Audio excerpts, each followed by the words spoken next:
الله الرحمن الرحيم. عن جابر بن عبد الله الأنصاري عن فاطمة الزهراء عليها السلام بنت رسول الله صلى الله عليه وآله قال سمعت فاطمة أنها قالت دخل علي أبي رسول الله في بعض الأيام فقال السلام عليك يا فاطمة فقلت عليك السلام قال إني أجد في بدني ضعفا فقلت له أعيذك بالله يا أبتاه من الضعف فقال يا فاطمة ائتيني بالكساء اليماني فغطيني به فأتيته بالكساء اليماني فغطيته به فصرت أنظر إليه وإذا وجهه يتلالو كأنه البدر في ليلة تمامه وكماله. صل على محمد وآل محمد. فما كانت إلا ساعة وإذا بولدي الحسن قد أقبل وقال السلام عليك يا أمه فقلت وعليك السلام يا قرة عيني وثمرة فؤادي فقال يا أماه إني يشم عندك رائحة طيبة كأنها رائحة جدي رسول الله فقلت نعم إن جدك تحت الكساء فأقبل الحسن نحو الكساء فقال السلام عليك يا جداه يا رسول الله أتأذن لي أن أدخل معك تحت الكساء فقال وعليك السلام يا ولدي ويا صاحب حوضي قد أذنت لك فدخل معه تحت الكساء. اللهم صل على محمد وآل محمد وعجل فرجهم أجمعين. عليه الصلوات. اللهم صل على محمد وآل. فما كانت إلا ساعة وإذا بولدي الحسين قد أقبل وقال السلام عليك يا أمه وقلت وعليك السلام يا ولدي ويا قرة عيني وثمرة فؤادي فقال لي يا أماه إني أشم عندك رائحة طيبة كأنها رائحة جدي رسول الله صلى الله عليه وآله فقلت نعم إن جدك وأخاك تحت الكساء فدنا الحسين نحو الكساء وقال السلام عليك يا جدا السلام عليك يا من اختاره الله أتأذن لي أن نكون معكما تحت الكساء فقال وعليك السلام يا ولدي ويا شافع أمتي قد أذنت لك فدخل معهما تحت الكساء. صلى على محمد فأقبل عند ذلك أبو الحسن علي بن أبي طالب وقال السلام عليك يا بنت رسول الله فقلت وعليك السلام يا أبا الحسن ويا أمير المؤمنين فقال يا فاطمة إني أشم عندك رائحة طيبة كأنها رائحة أخي وابن عمي رسول الله فقلت نعم ها هو مع ولديك تحت الكساء فأقبل علي نحو الكساء وقال السلام عليك يا رسول الله أتأذن لي أن أكون معكم تحت الكساء قال له عليك السلام يا أخي ويا وصي وخليفتي وصاحب لوائي قد أذنت لك فدخل علي تحت الكساء.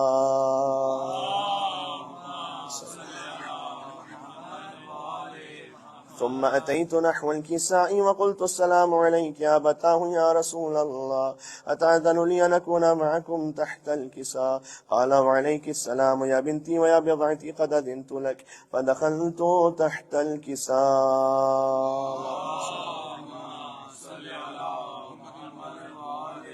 فلما اكتملنا جميعا تحت الكساء أخذ برسول الله بطرفي الكساء وأومأ بيده اليمنى إلى السماء وقال اللهم إن هؤلاء أهل بيتي وخاصتي وحامتي لحمهم لحمي ودمهم دمي يؤلمني ما يؤلمهم ويحزنني ما يحزنهم أنا حرب لمن حاربهم وسلم لمن سالمهم وعدو لمن عاداهم ومحب لمن أحبهم إنهم مني وأنا منهم فاجعل صلواتك وبركاتك ورحمتك وغفرانك ورضوانك علي وعليهم وأذهب عنهم الرجس وطهرهم تطهيرا.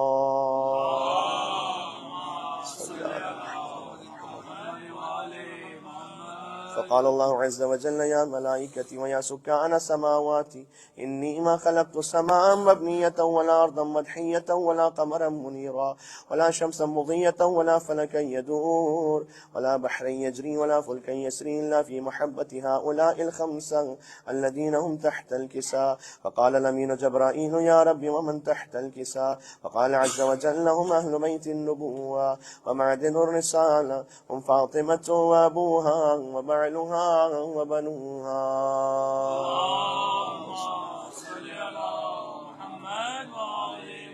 فقال جبرائيل يا رب أتأذن لي أن أهبط إلى الأرض لأكون معهم سادسا؟ فقال الله نعم قد أذنت لك. فهبط الأمين جبرائيل وقال السلام عليك يا رسول الله.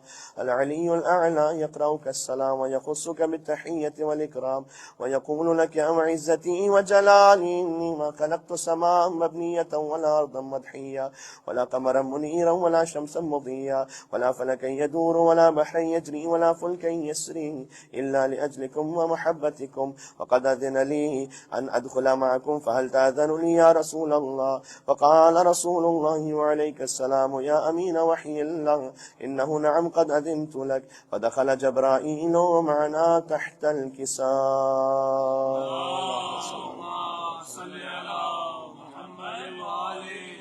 فقال لأبي إن الله قد أوحى إليكم يقول إنما يريد الله ليذهب عنكم الرجس أهل البيت ويطهركم تطهيرا.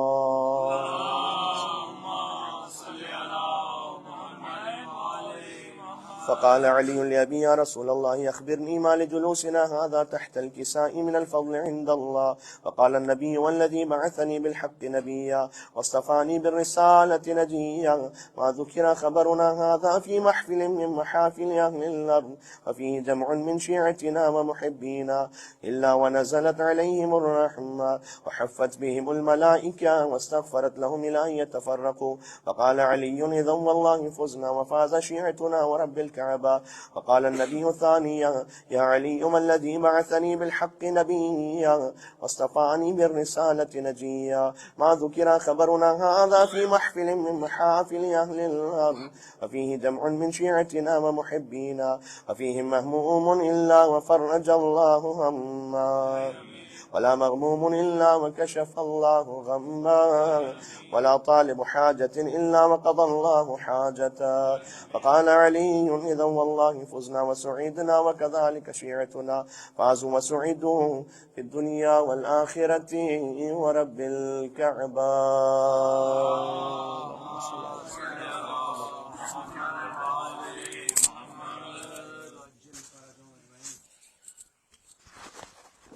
محمد وآل محمد بلندتر صلوات. اللهم صل على محمد وآل محمد وعجل فرجهم أجمعين. بردی کا صلوات پڑھیں محمد اللہم صلی علی محمد وآل محمد وعجل فرجهم.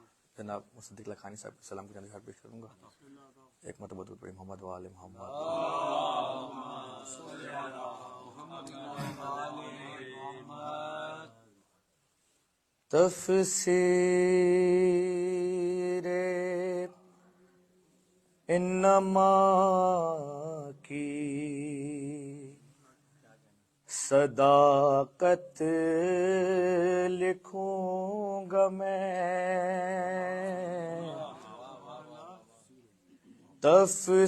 تفسیر انما کی صداقت لکھوں گا میں، تفسیر انما کی صداقت لکھوں گا میں، جب فاطمہ کے ساتھ طہارت لکھوں گا میں، جب فاطمہ کے ساتھ طہارت لکھوں گا میں، تفسیر انما کی، زہرا کے ہر عمل کو شریعت لکھوں گا میں،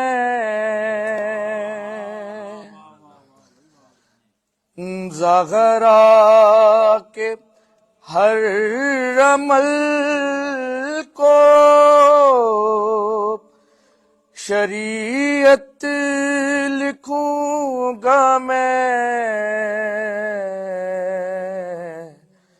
اس کی ہر ایک بات کو آیت لکھوں گا میں،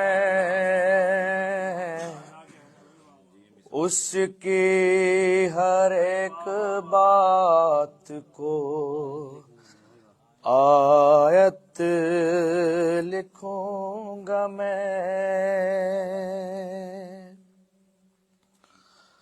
اور حد ربوبیت سے ملیں جس کی سرحدیں، حد ربوبیت سے ملیں جس کی سرحدیں، اس منزل کمال کو عصمت لکھوں گا میں، اس منزل کمال کو عصمت لکھوں گا میں، اور پہلے میں ناپ تول کے جنت تو دیکھ لوں، پہلے میں ناپ تول کے جنت تو دیکھ لوں، پھر اپنے ایک اشک کی قیمت لکھوں گا میں، پھر اپنے ایک اشک کی قیمت لکھوں گا میں، اور بے مانگے دے دیا تو تعجب نہیں مجھے، بے مانگے دے دیا تو تعجب نہیں مجھے، اس کو رسول زادی کی عادت لکھوں گا میں، اس کو رسول زادی کی عادت لکھوں گا میں، شعر بطور خاص دیکھیے، کہ جب دشمنان آلے نبی اس کی زد پہو، جب دشمنان آلے نبی اس کی زد پہو لعنت کو بھی عروج شرافت لکھوں گا میں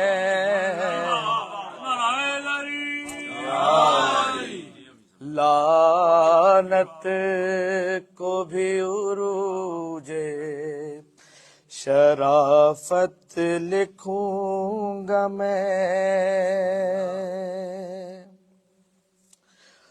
اور قرآن کو بنایا ہے معیار گفتگو قرآن کو بنایا ہے درود بڑی محمد وآل محمد پر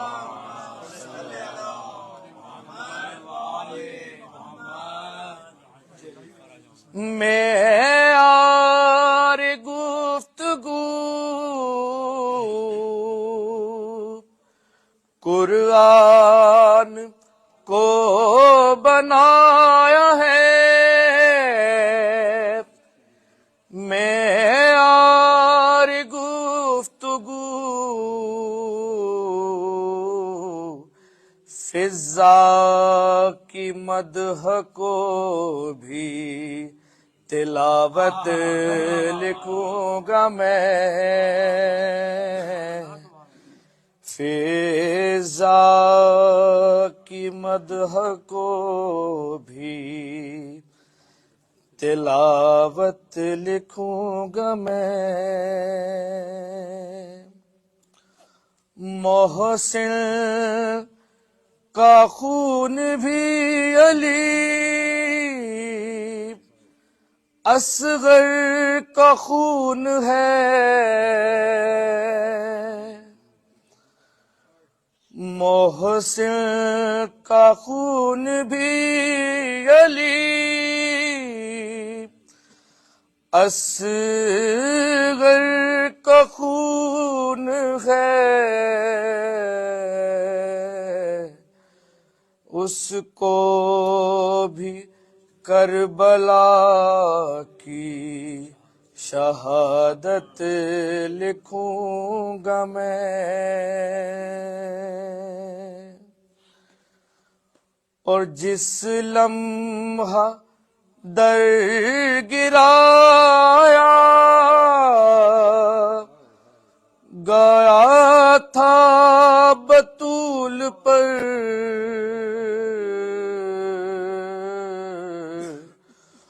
اس لمحہ غضب کو قیامت لکھوں گا میں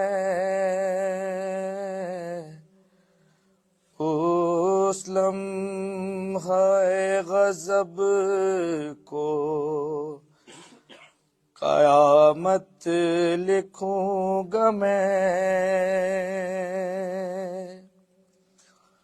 اور کیا لکھوں فاطمہ کا وہ غمناک واقعہ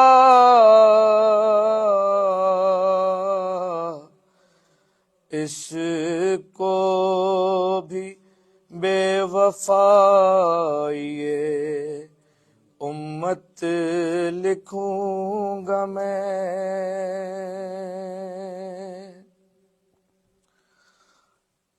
کہتا تھا جس کو خلد مصدق وہ جل گیا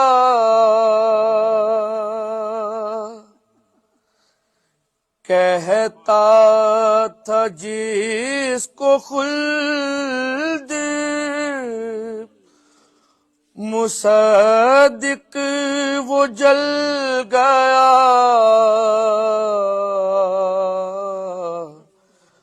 اب کس کے گھر کو گوشے جنت لکھوں گا میں، تفسیر نما کی صداقت لکھوں گا میں، جب فاطمہ کے ساتھ طہارت لکھوں گا میں، پر محمد وآل محمد صلوات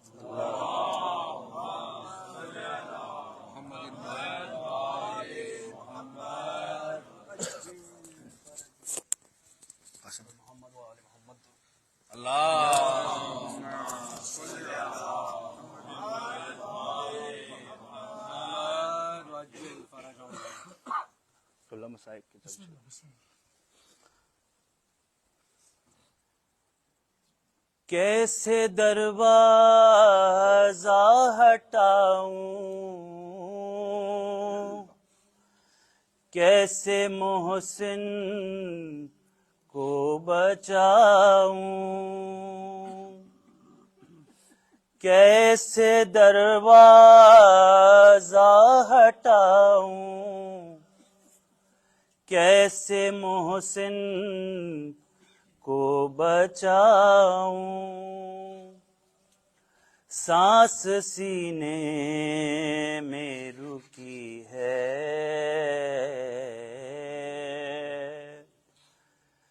تیری زہرا پہ مصیبت کی گھڑی ہے، ہائے بابا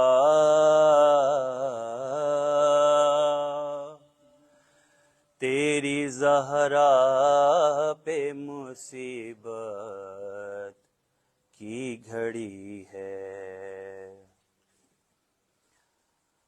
ہاتھ میں جس کے میرا ہاتھ دیا تھا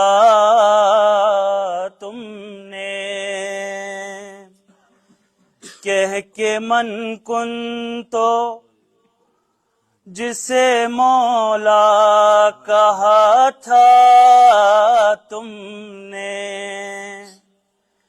میں نے ہر موڑ پہ بابا ساتھ اس کا ہے نبھایا، ہاں میرا جرم یہی ہے، تیری زہرا پہ مصیبت کی گھڑی ہے، ہائے بابا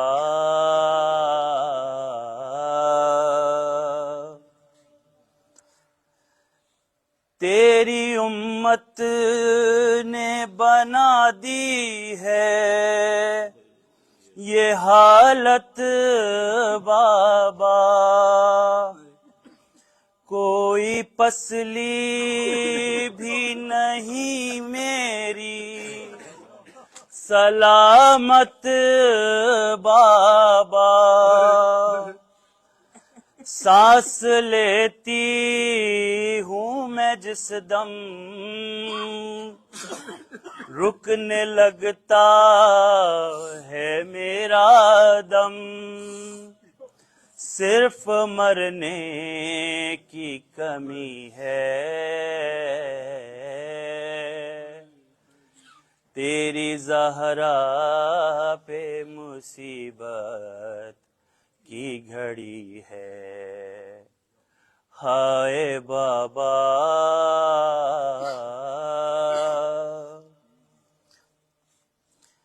کبھی دربار میں پیشی کو بلاتے ہیں ہمیں، کبھی دروازے پہ آ کے ستاتے ہیں ہمیں، میرے یہ پھول سے بچے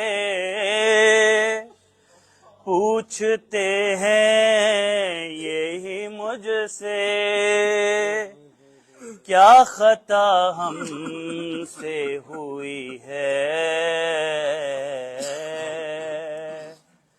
تیری زہرا پہ مصیبت کی گھڑی ہے ہائے بابا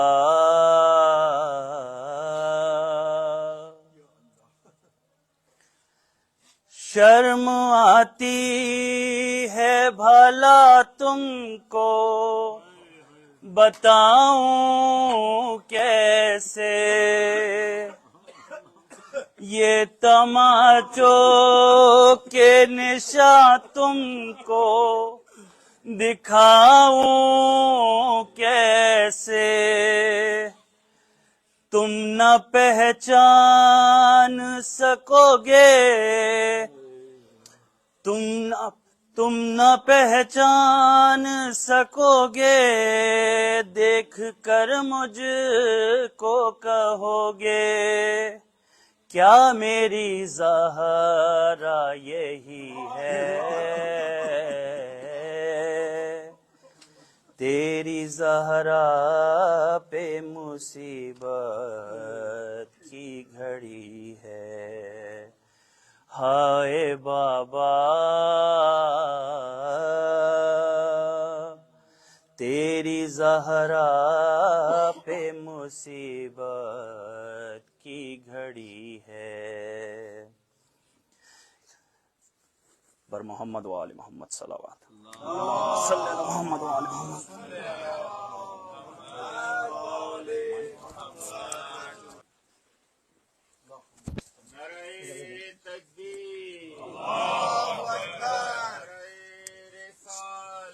یا رسول اللہ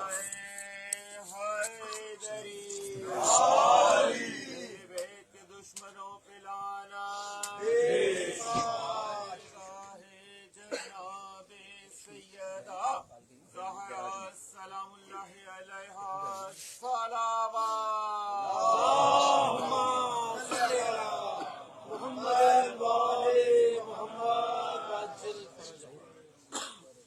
عظمت جناب محسن علیہ السلام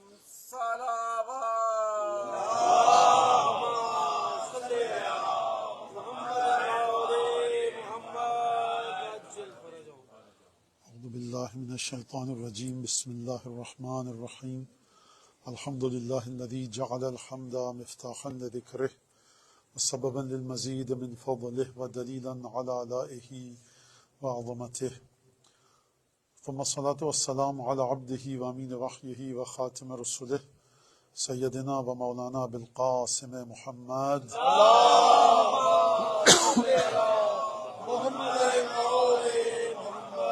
وعلى أهل بيته الطيبين الطاهرين الذين أذهب الله عنهم الرجس وطهرهم تطهيرا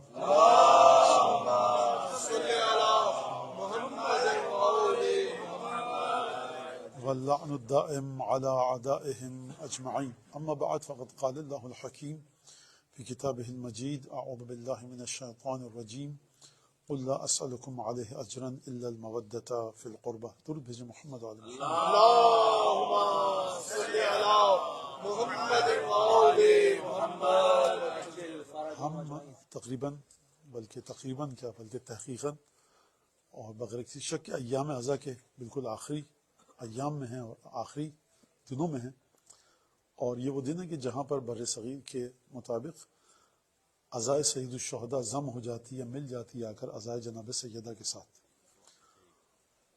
اور وہ تمام واقعات کہ آپ نے سو سلام مرثیہ کی صورت میں تمام وہ چیزیں سنی اور یہ جو ایام خصوصاً پہلی ربیع الاول سے لے کر 8 ربیع الاول تک کے یہ ایام بہت ہی عجیب ہیں اور یہ ایام بھی ہمارے یہاں بر صغیر کے مطابق جیسا کہ آپ کے علم میں غم کے ایام ہے اس کی وجہ یہ ہے کہ رسول خدا کی شہادت سے متصل ہیں اور رسول خدا کی شہادت کے بعد جو واقعات رسول خدا کے گھر کے ساتھ ہوئے وہ جو واقعات رسول خدا کی دختر گرامی جناب سیدہ سلام اللہ علیہ کے ساتھ ہوئے تو ان واقعات کا ایک خاص تعلق ہے اور خاص ایک ارتباط ہے۔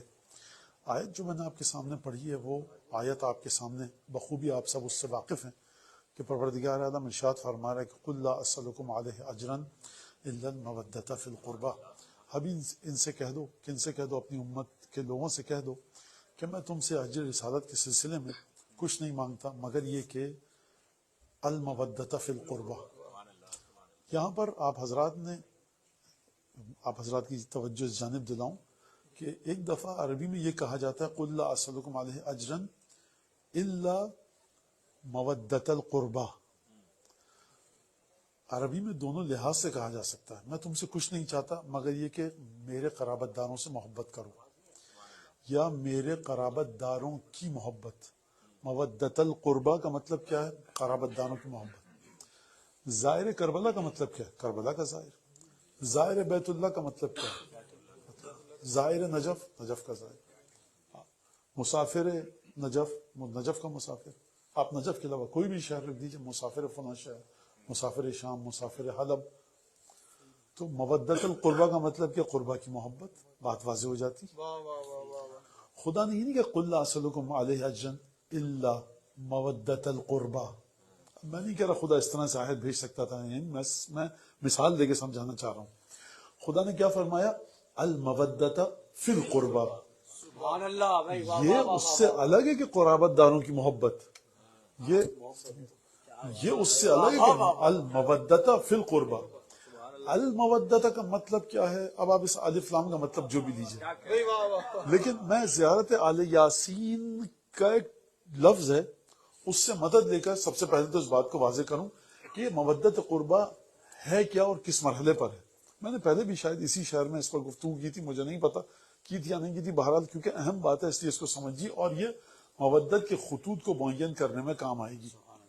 اور اس آیت کو اس موقع پر یہ مجلس جو آج بہرحال جناب سیدہ کے فضائل مصائب کے عنوان سے میں جو چیزیں آپ کے سامنے پیش کروں گا وہ ہیں، تو یہاں پر یہ سوال کیا جا سکتا ہے کہ اس آیت کا اس مجلس میں پڑھنے کا فلسفہ وجہ کیا تھی؟ تو وجہ یہ کہ مودت کو انسان سمجھے کہ مودت کون سی شے ہے اور اس کے ساتھ آپ آسانی سے نہیں گزر سکتے۔ لہذا الفاظ میں کس طرح سے چن کر آپ کے سامنے پیش کروں، لہذا ہم جو کبھی کبھی صاحبان مودت کو ان کے ناقص اور کمزور عمل کی بنیاد پر امر بالمعروف و نہی عن المنکر کرتے کرتے اس مقام پر لے آتے ہیں کہ تم میں کچھ نہیں رکھا، یہ خود خلاف مودت ہے۔ الفاظ ہو سکتا ہے پیچیدہ ہو گئے ہوں میرے، لیکن میں نے بڑی احتیاط سے یہ بات کی۔ یعنی جو شخص بے عمل ہے، بد عمل ہے، اب مجھے نہیں پتا کہ میں کس بک میں ہوں وقت کے امام کی، ہمیں کیا پتا، آپ کو کیا پتا، گڈ بک میں بیڈ بک، ہمیں کچھ نہیں پتا۔ تو بجائے اس کے کہ ممبر سے مودت اہل بیت کی بنیادوں کو مضبوط و مستحکم کیا جائے، ممبر اہل بیت سے گفتگو یہ کی جائے کہ جس کے دل میں بغض اہل بیت ہے، قرآن نے اس کے بارے میں کیا کہا، رسالت مآب نے کیا کہا۔ ہم کو ممبر سے نظر آتا ہے وہ شخص کہ جو بیچارہ ذرا سے اس کی نماز دائیں بائیں ہو گئی، نماز دائیں بائیں نہیں ہونی چاہیے، عبادت اپنے مقام پر رہے، لیکن یہ ایک بڑی اہم چیز ہے۔ اور ایسے کلپس کو شیئر کرنا آپ کو اچھا لگ رہا ہے کیونکہ یہ بہت کافی دنوں سے میں برداشت کر رہا ہوں، باری اب آپ کی آئی ہے، آپ کی قسمت کہ اس بات کو سنیے ذرا کہ یہ بعض لوگ یہ غلط کام کر کے عزاداری کرتے ہیں، بعض لوگ وہ غلط کام کر کے عزاداری کرتے ہیں، تو یہ ایسے لوگ ہوتے ہیں، وہ اس طرح سے آتے ہیں امام باڑے میں، تو یہ ایسے لوگ ہیں۔ اور تو یہ میں 10 دفعہ کہہ چکا ہوں، مسجد کے دروازے پہ کھڑے ہو جائے سارے یہاں پر کہ سلمان اور ابو ذر ہمیں نماز پڑھنا، حج پہ جا رہے ہیں سب، آپ یہ کہیے کہ دیکھیے بے نمازی کے لیے اہل بیت نے فرمایا آمنا وصدقنا سر آنکھوں پر، آپ مودت اہل بیت کو جو اس کے دل میں کیوں کم کر رہے ہیں، کس نے حق دیا ہے کم کرنے کا؟ تو توجہ کیجیے گا اس بات کو، یعنی جس چیز کو خدا نہ نماز کے برابر لا رہا ہے، نہ روزے کے برابر لا رہا ہے، نہ کسی اور عمل کے برابر لا رہا ہے، خدا کہہ رہا ہے ہمیں ایک چیز چاہیے ان سے اجر رسالت کے لیے، وہ بھی مودت القربہ نہیں ہے، المودۃ فی القربہ۔ آپ اس کو سمجھیے پہلے. اچھا میں معذرت بھی چاہتا ہوں ہمارے برادر محترم اور صاحب خانہ، اور کہ میں وہ ظاہر سی بات ہے کہ ہم بھول جا رہا ہوں کہ میں کس شہر میں بیٹھا ہوں. اگر پڑوسیوں تک آواز جائے گی تو اس کو آواز ذرا دھیمی کر دیجئے، کیونکہ گفتگو اسی طرح سے ہو سکتی ہے، اور میں بہت معذرت چاہتا ہوں. مجھے نہیں پتا کہ کیا محمد علی بیت محمد صلوات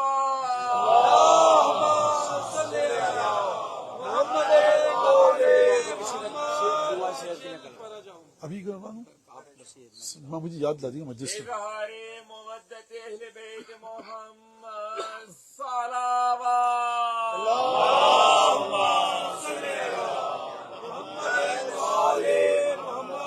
اس المودۃ فی القربہ کو سمجھ لیجئے آپ. اچھا میں تو نہیں سمجھا سکتا. زیارت اہل یاسین کے بعد ایک دعا ہے. زیارت اہل یاسین آپ سب کو پتا ہے کہ حضرت حجت سے امام وقت سے توسل کی ایک زیارت ہے، اور اس میں امام زمانہ کے اور بقیہ 12 اماموں کی خصوصیات ذکر ہیں. زیادہ لمبی چوڑی زیارت نہیں ہے، بہت مختصر سی زیارت ہے. اس کے بعد ایک دعا ہے. اس دعا کے اندر جملے ہیں. سب سے پہلا جملہ کہاں سے شروع ہوتا ہے؟ اللہم انی اسألک بنبیک، میں تیرے نبی کے ذریعے تجھ سے سوال کرتا ہوں.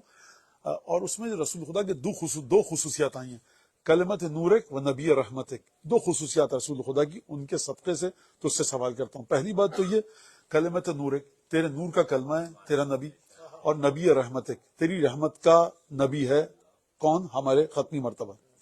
اور اس کے بعد پروردگار میرے کانوں کو فلاں چیز سے بھر دے، میری آنکھوں کو دین کی بصیرتوں سے بھر دے، میرے سینوں کو فلاں چیز سے بھر دے، میرے قلب کو فلاں چیز سے بھر دے. دعا ہے.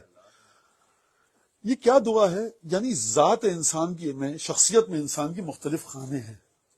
جب کوئی آپ کے مزاج کے برخلاف بات کرتا ہے تو آپ کے وجود میں جو غصے کا، تیش کا اور ٹیمپر کو لوز کرنے والا خانہ ہے وہ جوش میں آتا ہے اور آپ غصہ دکھاتے ہیں. جب آپ کو کوئی خوش کرتا ہے تو وہ جو شخصیت کا پہلو ہے، جو خوشی کے جذبات کا اظہار ہوتا ہے، تو پھر آپ کے چہرے سے خوشی جھلکتی ہے اور آپ کے عمل سے. کبھی کسی پر آپ کو رحم آتا ہے تو آپ کے چہرے کے الگ تاثرات ہوتے ہیں. یعنی انسان کے وجود میں ایک خانہ ہے، سمجھ لیجیے نفسیاتی اور سائیکالوجیکلی، کہ ایک خانہ ہے جو ہے محبت کا، ایک خانہ ہے جو ہے نفرت کا، ایک ہے غصے کا، ایک ہے گھبراہٹ کا، ایک ہے خوف کا، ایک ہے شرماہٹ کا، ایک ہے لالچ کا، ایک ہے جذبات کو گنتے جائیے. جب بھی ریلیونٹ چیز انجام دی جائے گی آپ کے سامنے، آپ کی روح میں، آپ کے نفس میں، آپ کے قلب میں، آپ کے مزاج میں وہ چیز نمودار ہوگی. کڑوا کوئی کھانا دے دیا جائے انتہائی تلخ، تو اب آپ کے چہرے پر وہ آثار نہیں آئیں گے جو نہایت لذیذ اور بہت ہی خوشگوار اور خوش مزہ کھانا کھانے کے بعد. اب یہ آپ نے بات سمجھ لی. تو پروردگار میری آنکھوں کو فلاں چیز سے بھر دے، میرے کانوں کو فلاں چیز سے بھر دے، میرے سینوں کو فلاں چیز سے بھر دے. وہ مودتی و نور مودات لمودت آل محمد، اور میری مودت کے نور کو بھر دے آل محمد کی مودت سے. یعنی آنکھیں ہر چیز دیکھتی ہیں، تو پروردگار جو بھی چیز دیکھنے کی ہے، البصائر یعنی بصیرت تیرے دین کی میری آنکھوں میں سما جائیں، کان میں جتنی تیرے دین کی حکمتیں ہیں وہ آ جائیں. اچھا اب رہ گیا خانہ خالی کس کا؟ مودت اور محبت کا. پروردگار اس کو بھر دے. کس سے بھر دے؟ صرف اور صرف آل محمد کی مودت سے بھر دے. یعنی یہ جو جملہ ہے یہ بتا رہا ہے کہ مودت القربہ خدا نہیں چاہتا آپ سے، المودت فی القربہ.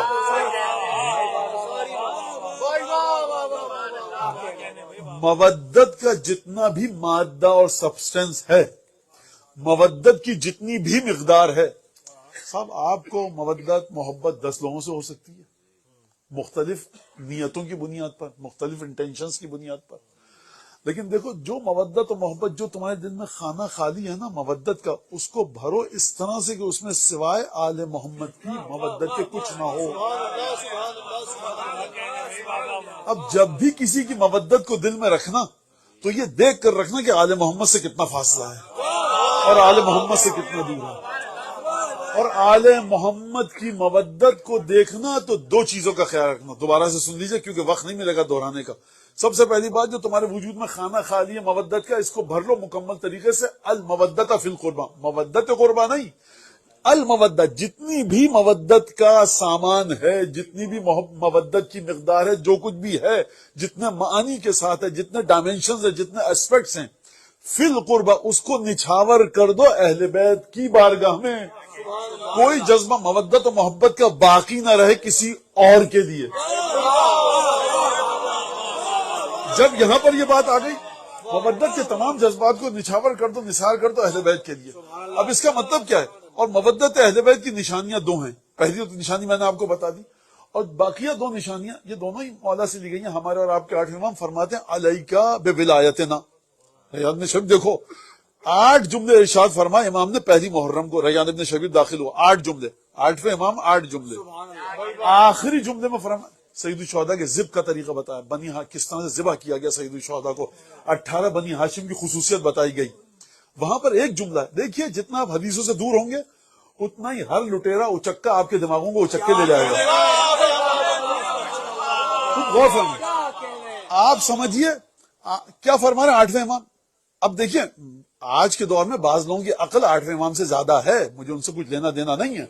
ان کا علم 8ویں امام سے زیادہ ہے، یقیناً خدا مبارک کرے ان کو اسی نیت کے ساتھ اٹھائے اور دنیا کے ہر مقام. لیکن 8ویں امام فرما رہے ہیں، یہ حدیث 8ویں امام فرما رہے ہیں لیس لہم علی وجہ الارض شبیہ. یہ جو میرے 18 بنی ہاشم سے تعلق رکھنے والے تھے زمین پر ان جیسا کوئی نہ تھا. زمین پر ان جیسا کوئی نہ تھا. یعنی ان 18 کے برابر اس میں کون ہے؟ اس میں 32 برس کا وہ علی اکبر ابو الفضل عباس نہیں جس کی عبادتیں آسمان پر ہیں. 18 برس کے علی اکبر نہیں ہے. ان میں 13 برس کا وہ بچہ بھی ہے جس نے ابھی کچھ برس پہلے نماز بھی بقول آپ حضرات کے پڑھنا شروع نہ کی ہو. بقول آپ حضرات کے، آپ سے مطلب آپ نہیں ہے، مطلب جو لوگ کہتے ہیں. تو ان کو بھی شامل، زمین پر ان کے جیسا کوئی نہ تھا. اگر یہ جملہ ہضم ہو گیا نا تو پھر آپ کوئی شہید جتنی بھی مظلومیت کے ساتھ دنیا سے جائے ان 18 کے برابر کوئی نہیں ہو سکتا. ہضم کرنا سیکھیے علوم اہل بیت کو. لہٰذا امام رضا نے وہاں پر بتایا آخر میں اگر کیا کہا علیکا بولایتنا، تم پر لازم ہے کہ ہماری ولایت کو مضبوطی سے تھام کر رکھو. عربی کا یہ جملہ میں اس کی تشریح نہیں کروں گا. علیکا بولایتنا جب یہ جملہ آتا ہے تو گرامیٹیکلی کیا ہوتا ہے وہ سب باتیں آپ کا بھی وقت ضائع، میرا بھی وقت ضائع، میں اپنی اس گفتگو تک نہیں پہنچ سکوں گا جس کی وجہ سے آپ کو میں نے یہاں زحمت دے رہا ہوں. پھر اس کے بعد فرمایا امام نے آخری جملہ، دیکھو ہم سے محبت کرتے رہنا، کیونکہ اگر کوئی پتھر بھی کسی سے محبت کرے گا، کوئی کسی پتھر سے محبت کرے گا، خدا اس کو اسی پتھر کے ساتھ محشور کرے گا. یہ حدیث سنیے اور اس کا اگلا جملہ سنیے، فاحزن لحزننا وافرح لفرحنا. ہمارے غم میں غمگین رہو، ہماری خوشی میں خوش رہو. اچھا اب یہاں پر ایک اور میں جلدی جلدی سارے مراحل طے کر کے پھر آباد کو آگے بڑھاؤں.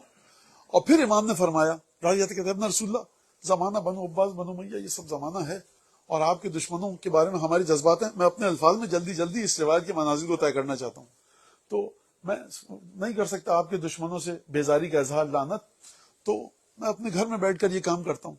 امام نے کہا کہ تم اپنے دل کے ذریعے ہماری مدد کرتے ہو، تم اس کام کے ذریعے ہماری مدد کرتے ہو. اچھا یہ ایک روایت. دوسری روایت ہشام ابن حکم کے بارے میں کہ جب آئے ہشام ابن حکم چھٹے امام کی خدمت میں، ایک واقعہ بڑا تفصیل کے ساتھ، تو امام نے فرمایا مرحبا. ہشام ابن حکم شاگرد تھے، آئے کہا مرحبا ہشام خوش آمدید، آؤ. ناصرنا بیدہ ولسانہ وقلبہ. یہ جو ہشام ابن حکم آیا نا یہ ہمارا مددگار ہے، اپنے ہاتھ کے ذریعے، زبان کے ذریعے اور دل کے ذریعے. ہاتھ کے ذریعے مددگار ہے، سمجھ میں آ گیا.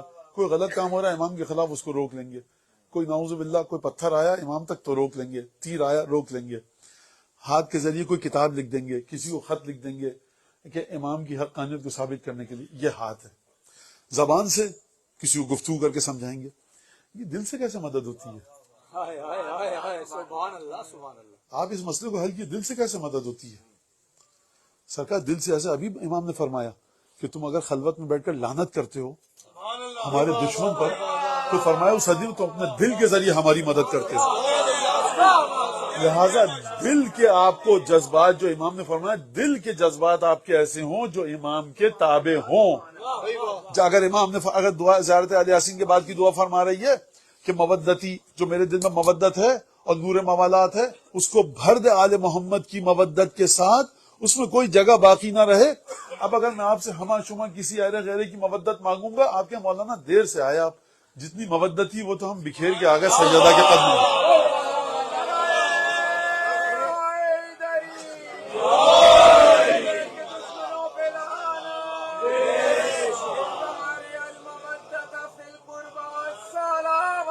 تھوڑا سا آپ لوگ آگے تشریف لائیے.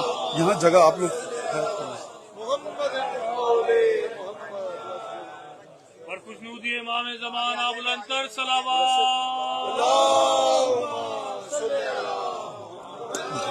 آپ کو نہیں مانگا میرے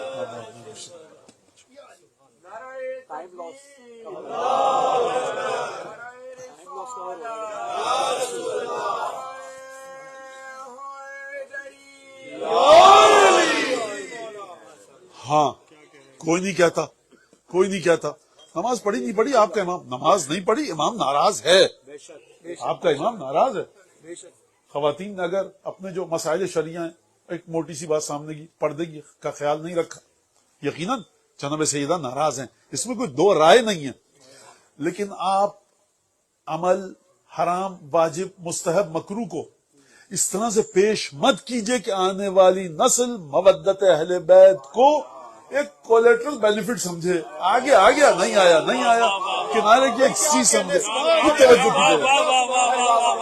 کیجئے یہ جو بنیاد ہے دین کی ایک روایت 2 روایت 3 روایت 10 روایت 50 روایت جھوٹی ہیں سرکار سینکڑوں روایتیں ہیں اچھا کوئی روایت نہیں سب جھوٹی قرآن کی اس آیت کا کیا کیجئے گا قل لا اسألکم علیہ اجرا حبیب ان سے کہو اور آیت بڑی عجیب ہے توحید کے مرحلے پر دیکھیے آپ لا الہ تمام جھوٹے خداؤں کی نفی کی گئی الا اللہ مودت اہل بیت کے سلسلے میں دیکھیے حبیب ان سے کہو لا اسألکم علیہ اجرا کوئی اجر نہیں چاہیے امت سکون سے بیٹھ گئی فٹ سے 1 سیکنڈ بعد آیت آئی مطلب تکمیل ہوئی مکمل ہوئی الا المودۃ فی القربہ یعنی تمہارے ذہنوں میں جتنے بھی ایسے فینومینا مقولے ہیں چیزیں ہیں کہ ہم یہ کر لیں گے رسول کی رسالت کا اجر دے دیں گے ہم وہ کر دیں گے رسول کی رسالت کا اجر دے دیں گے تمام کاموں کو بھول جاؤ ہمیں چاہیے مودت اہل بیت مولانا آپ نے ذرا ایگزیجریشن کر لیا میں بیٹھوں گا سرکار مجلس کے بعد بھی تھوڑی دیر آپ دوسری کوئی آیت لے آئیے گا اس طرح کی میرے سامنے لہذا بنیاد مودت اہل بیت اب آپ کے زیادہ وقت نہ لوں اب یہ جو ہستی جو میں نے آیت پڑھی آپ کے سامنے کائنات میں اس ہستی سے بہتر کوئی ایسی ہستی نہیں ہے جس کو رسول خدا کا گھر والا کہا جا سکے اور وہ وہی ذات ہے وہی شہزادی ہے جن کے مصائب کا ذکر ہوا یعنی جناب سیدہ نساء عالمین ام ائمہ غرر جناب سیدہ نساء عالمین فاطمہ زہرا سلام اللہ علیہ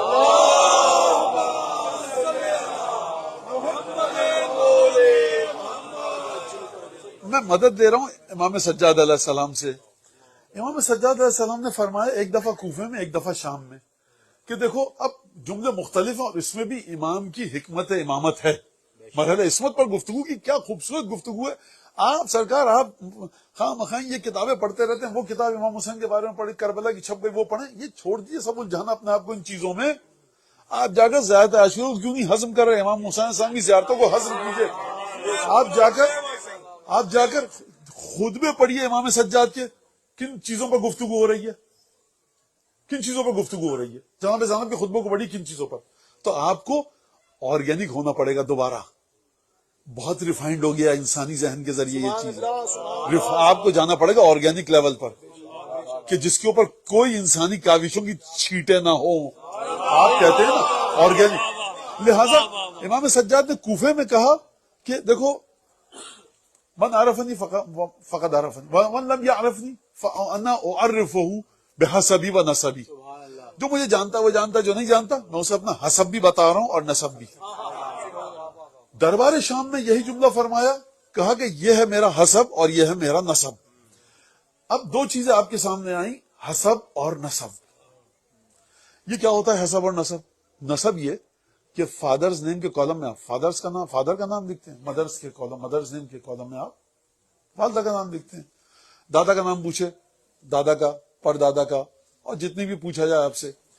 والدہ کا نام لکھتے ہیں پوچھا جائے والدہ کے والد کا کیا نام ہے آپ وہ لکھتے ہیں پھر ان کے والد کا آپ کی والدہ کے یا میری والدہ کے نانا کا کیا نام ہے لکھتے ہیں یہ ہے نسب یعنی جو جس طرح سے آپ نے سفر کیا سفر اردو والا ٹریولنگ کی نسلوں نے آپ کے 1720 میں آپ کہاں تھے کس حالت میں تھے 1620 میں آپ کہاں تھے 1450 میں آپ کہاں تھے بھائی کہیں تو تھے نا آپ تبھی تو آج یہاں ہیں حضرت آدم تو ان میں سے کوئی نہیں ہے آپ میں سے یہ ہے آپ کا نسب، یعنی آپ کے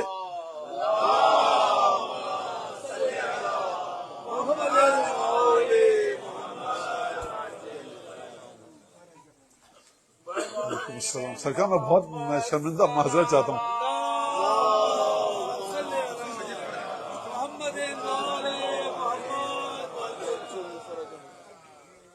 مجھے واقعی میں شرمندہ ہوں، شرم آ رہی ہے مجھے آپ حضرات کے سامنے زبان کھولتے ہوئے.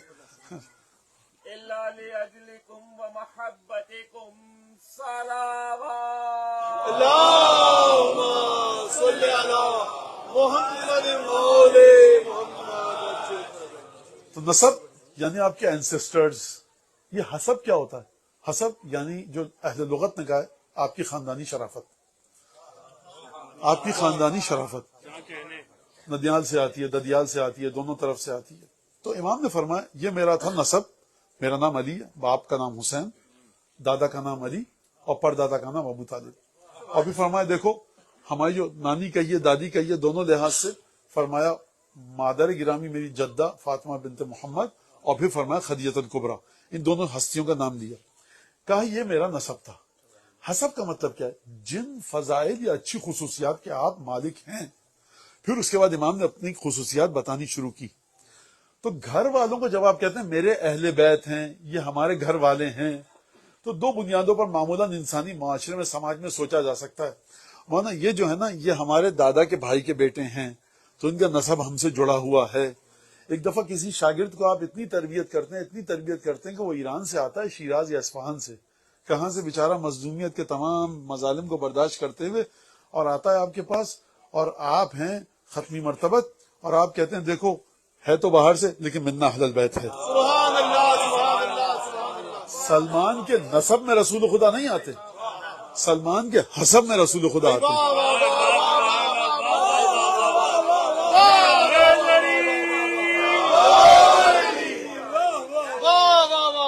امیر مومنین اب دیکھیے یہ خدا نہ کرے کوئی تو احانت نہیں ہے، مسئلہ یہ کہ جب امیر مومنین کسی کو پاسنگ مارکس دیں گے تو وہ بڑا کٹھن کام ہو جائے گا.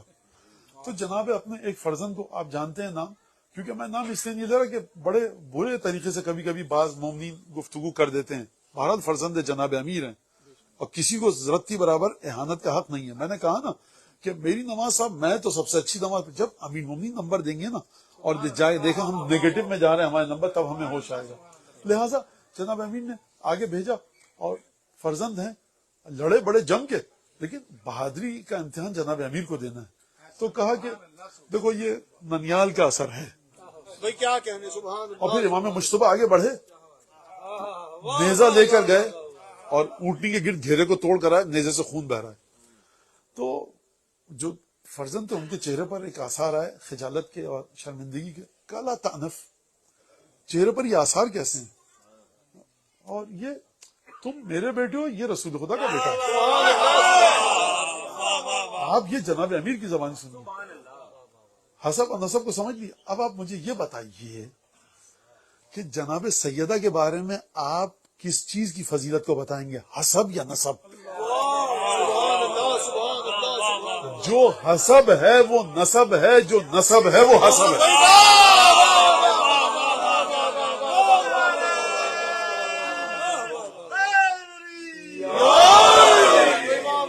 کبھی کبھی حسب نسب کو بھلا دیتا ہے. امین امی کا ایک بھانجا ہے جودہ ابن حبیرہ مخزومی، یہ گیا کسی کے دربار میں جناب امیر کی شہادت کے بعد. تو اس نے پوچھا یہ کیا تم کہتے رہے؟ تو خالی خالی خالی یعنی میرے ماموں میرے ماموں میرے ماموں. کیوں؟ من الذی صرفک عن ابیک الی خالک، یہ تو ہم نے باپ کا ذکر چھوڑ کے ماموں ماموں کیا کرتے رہتے ہو؟ تو جودہ ابن حبیرہ مخزومی نے کہا ماموں کون ہے؟ جناب امیر، امیر المومنین کا بھانجا. اس سے بادشاہ کہہ رہا ہے کہ تم کیوں علی علی، میرے ماموں علی ہیں میرے ماموں علی ہیں، ماموں کا ذکر کیوں کرتے؟ یہ کس کی بات ہے؟ نسب میں نہیں ہے جناب امیر.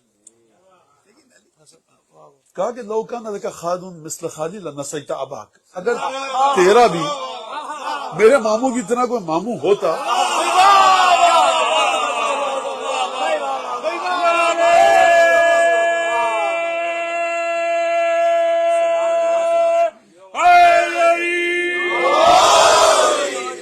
تو تم بھی اپنے باپ کو بھول جاتے.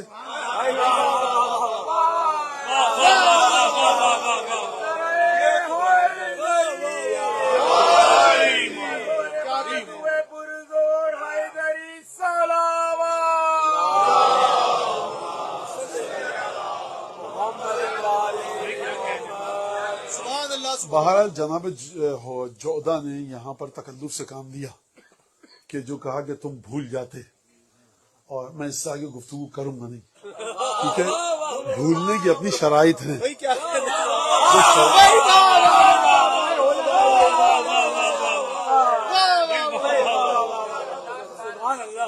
آپ یہ مت کہیے بنو عباس کے مقابلے میں خاندان بنو ہاشم, بنو امیہ کے مقابلے میں, یعنی چھٹے امام کی ایک قول سے میں مدد لوں اور بات کو جناب سیدہ تک جلدی جلد سے لے کر آ جاؤں کہ چھٹے امام سے کسی نے کہا کہ مولا اللہ اکبر کا معنی لوگ یہ کرتے ہیں کہ اللہ سب سے بڑا ہے.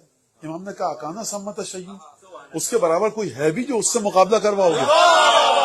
لہذا جب آپ اگر خدا سے بڑا کوئی نہیں ہے تو زمین پر آ کر کس طرح سے آپ مقابلہ کروا رہے ہیں. تو کبھی کبھی حسب نسب کو دبا دیتا ہے. بھانجا جو ہے اس نے ادب, تمیز, تہذیب, دین, طریقہ سیکھا ہے اپنے ماموں سے, لہٰذا اپنے باپ کا ذکر کم کرتا ہے, اپنے ماموں کا زیادہ کرتا ہے. تو میں دوبارہ پھر آپ کو لے کے جاؤں جناب سیدہ کے دروازے تک کہ اب آپ بتائیے کہ سیدہ اپنے حسب کو پیش کریں یا نسب کو. آپ جناب سیدہ کے حسب کو دیکھ کر درود و سلام بھیجیں گے یا نسب کو دیکھ کر؟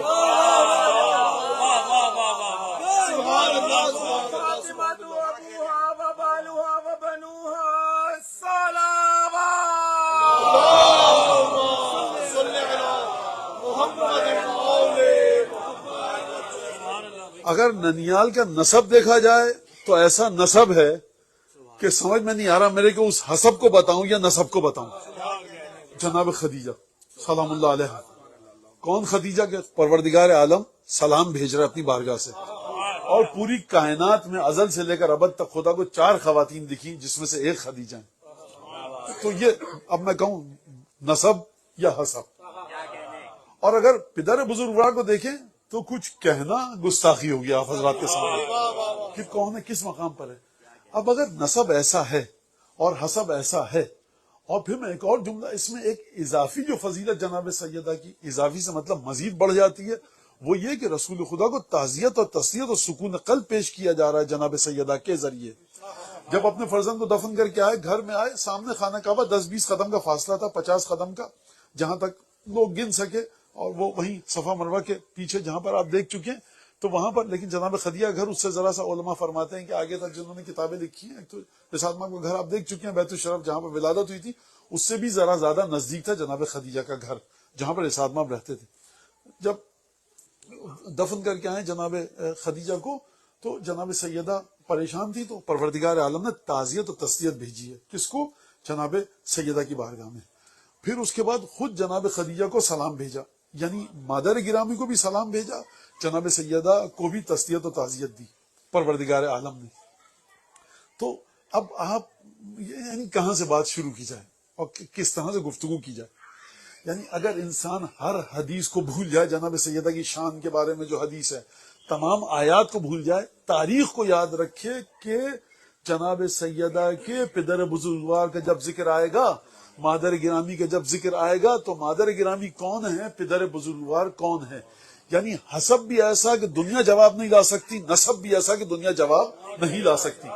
اور اس کے بعد جب اضافی چیز جو میں آپ کے سامنے کہنے والا تھا, مزید فضیلت یہ کہ جب دفن کر کے آئے اپنے بیٹے کو جناب رسالت ماں, مکے کا واقعہ ہے, تو اس منافق نے بلکہ کافر نے ملعون نے کیا کہا تھا, اذا مات انقطع ذکرو, جب خود مر جائے گا تو محمد کا ذکر ختم ہو جائے گا.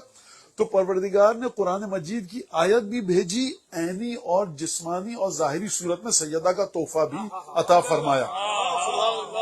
اور اب سورہ کوثر کی طرف جائے آیات, سورہ انا انزلنا کی طرف, آیات کی طرف, روایت کی طرف, یہ تمام کی تمام چیزیں. ایک درود بھیجیے جناب سیدہ کی بارگاہ.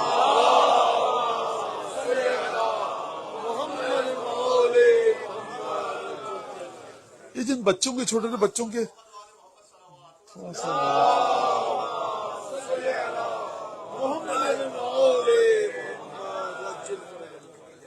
لہذا خوشنودیہ قائم آل محمد بلند صلوات.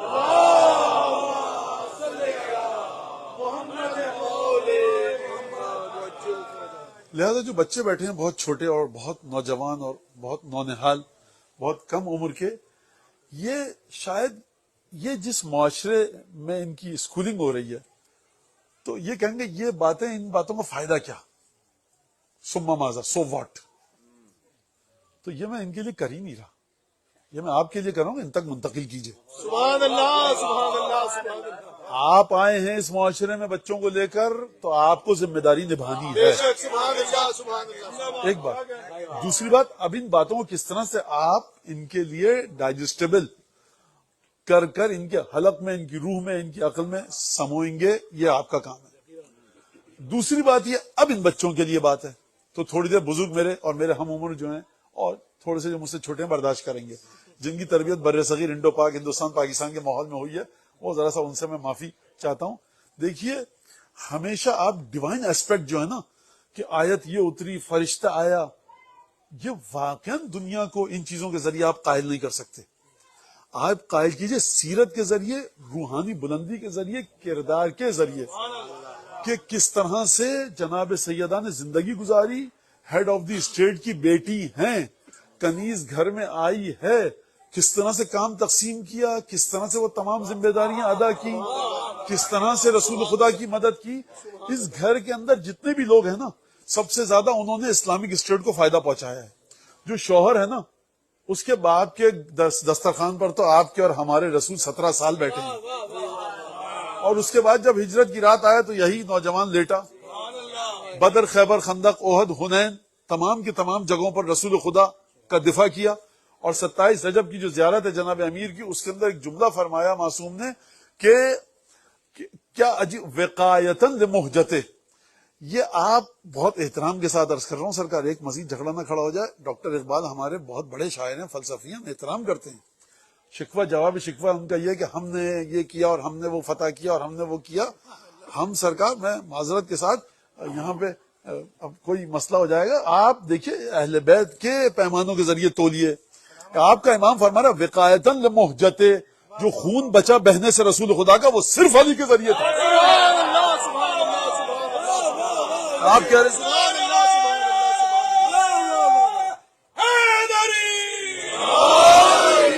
یہ رسول کی جان کو خطرے سے بچا رہا ہے. اور خود جناب امیر نے فرمایا فقدم اہل بیتہ فوقع بہم اصحابہ. جناب امیر کا خطبہ نہج البلاغہ میں کہ ہمیشہ رسول خدا نے اپنے گھر والوں کو آگے رکھا اور گھر والوں کو جنگ میں آگے رکھ کر اصحاب کی جان بچائی. یہ بتائیے بچوں کو. اب بات ابھی مکمل نہیں ہوئی، یہ پہلو مکمل نہیں ہوا ہے. کہیے بچوں سے بیٹا دیکھو، جس نے ہمیشہ اپنی جان کو داؤ پر لگایا، اپنے سر کو ہتھیلی پر لے کر وہ رہا، اور اس کی بیٹی نے ہمیشہ بھوکی سوتی رہی لیکن غربا فقیروں کی مدد کی. تو یہ وہ لوگ ہیں کہ ان کے ذریعے ہیڈ آف دی اسٹیٹ کی اگر بیٹی ہے سرکار، اور جو انسان ہے اس گھر میں، جو شوہر ہے اس خاتون کا، وہ علمدار تھا، وہ ہر جنگ میں آگے رہا. مکے میں بھی اس نے خدمتیں کی، مدینے میں بھی اس نے خدمت کی. رسول خدا کو جب بھی کوئی مشکل ہوتی ہے اسی گھر پہ آتے ہیں اور اسی گھر میں آ کر پناہ ملتی ہے رسول خدا کو. آسمان کے فضائل دیکھیے جناب امیر کے ایک طرف، زمین پہ فضائل دیکھیے ایک طرف.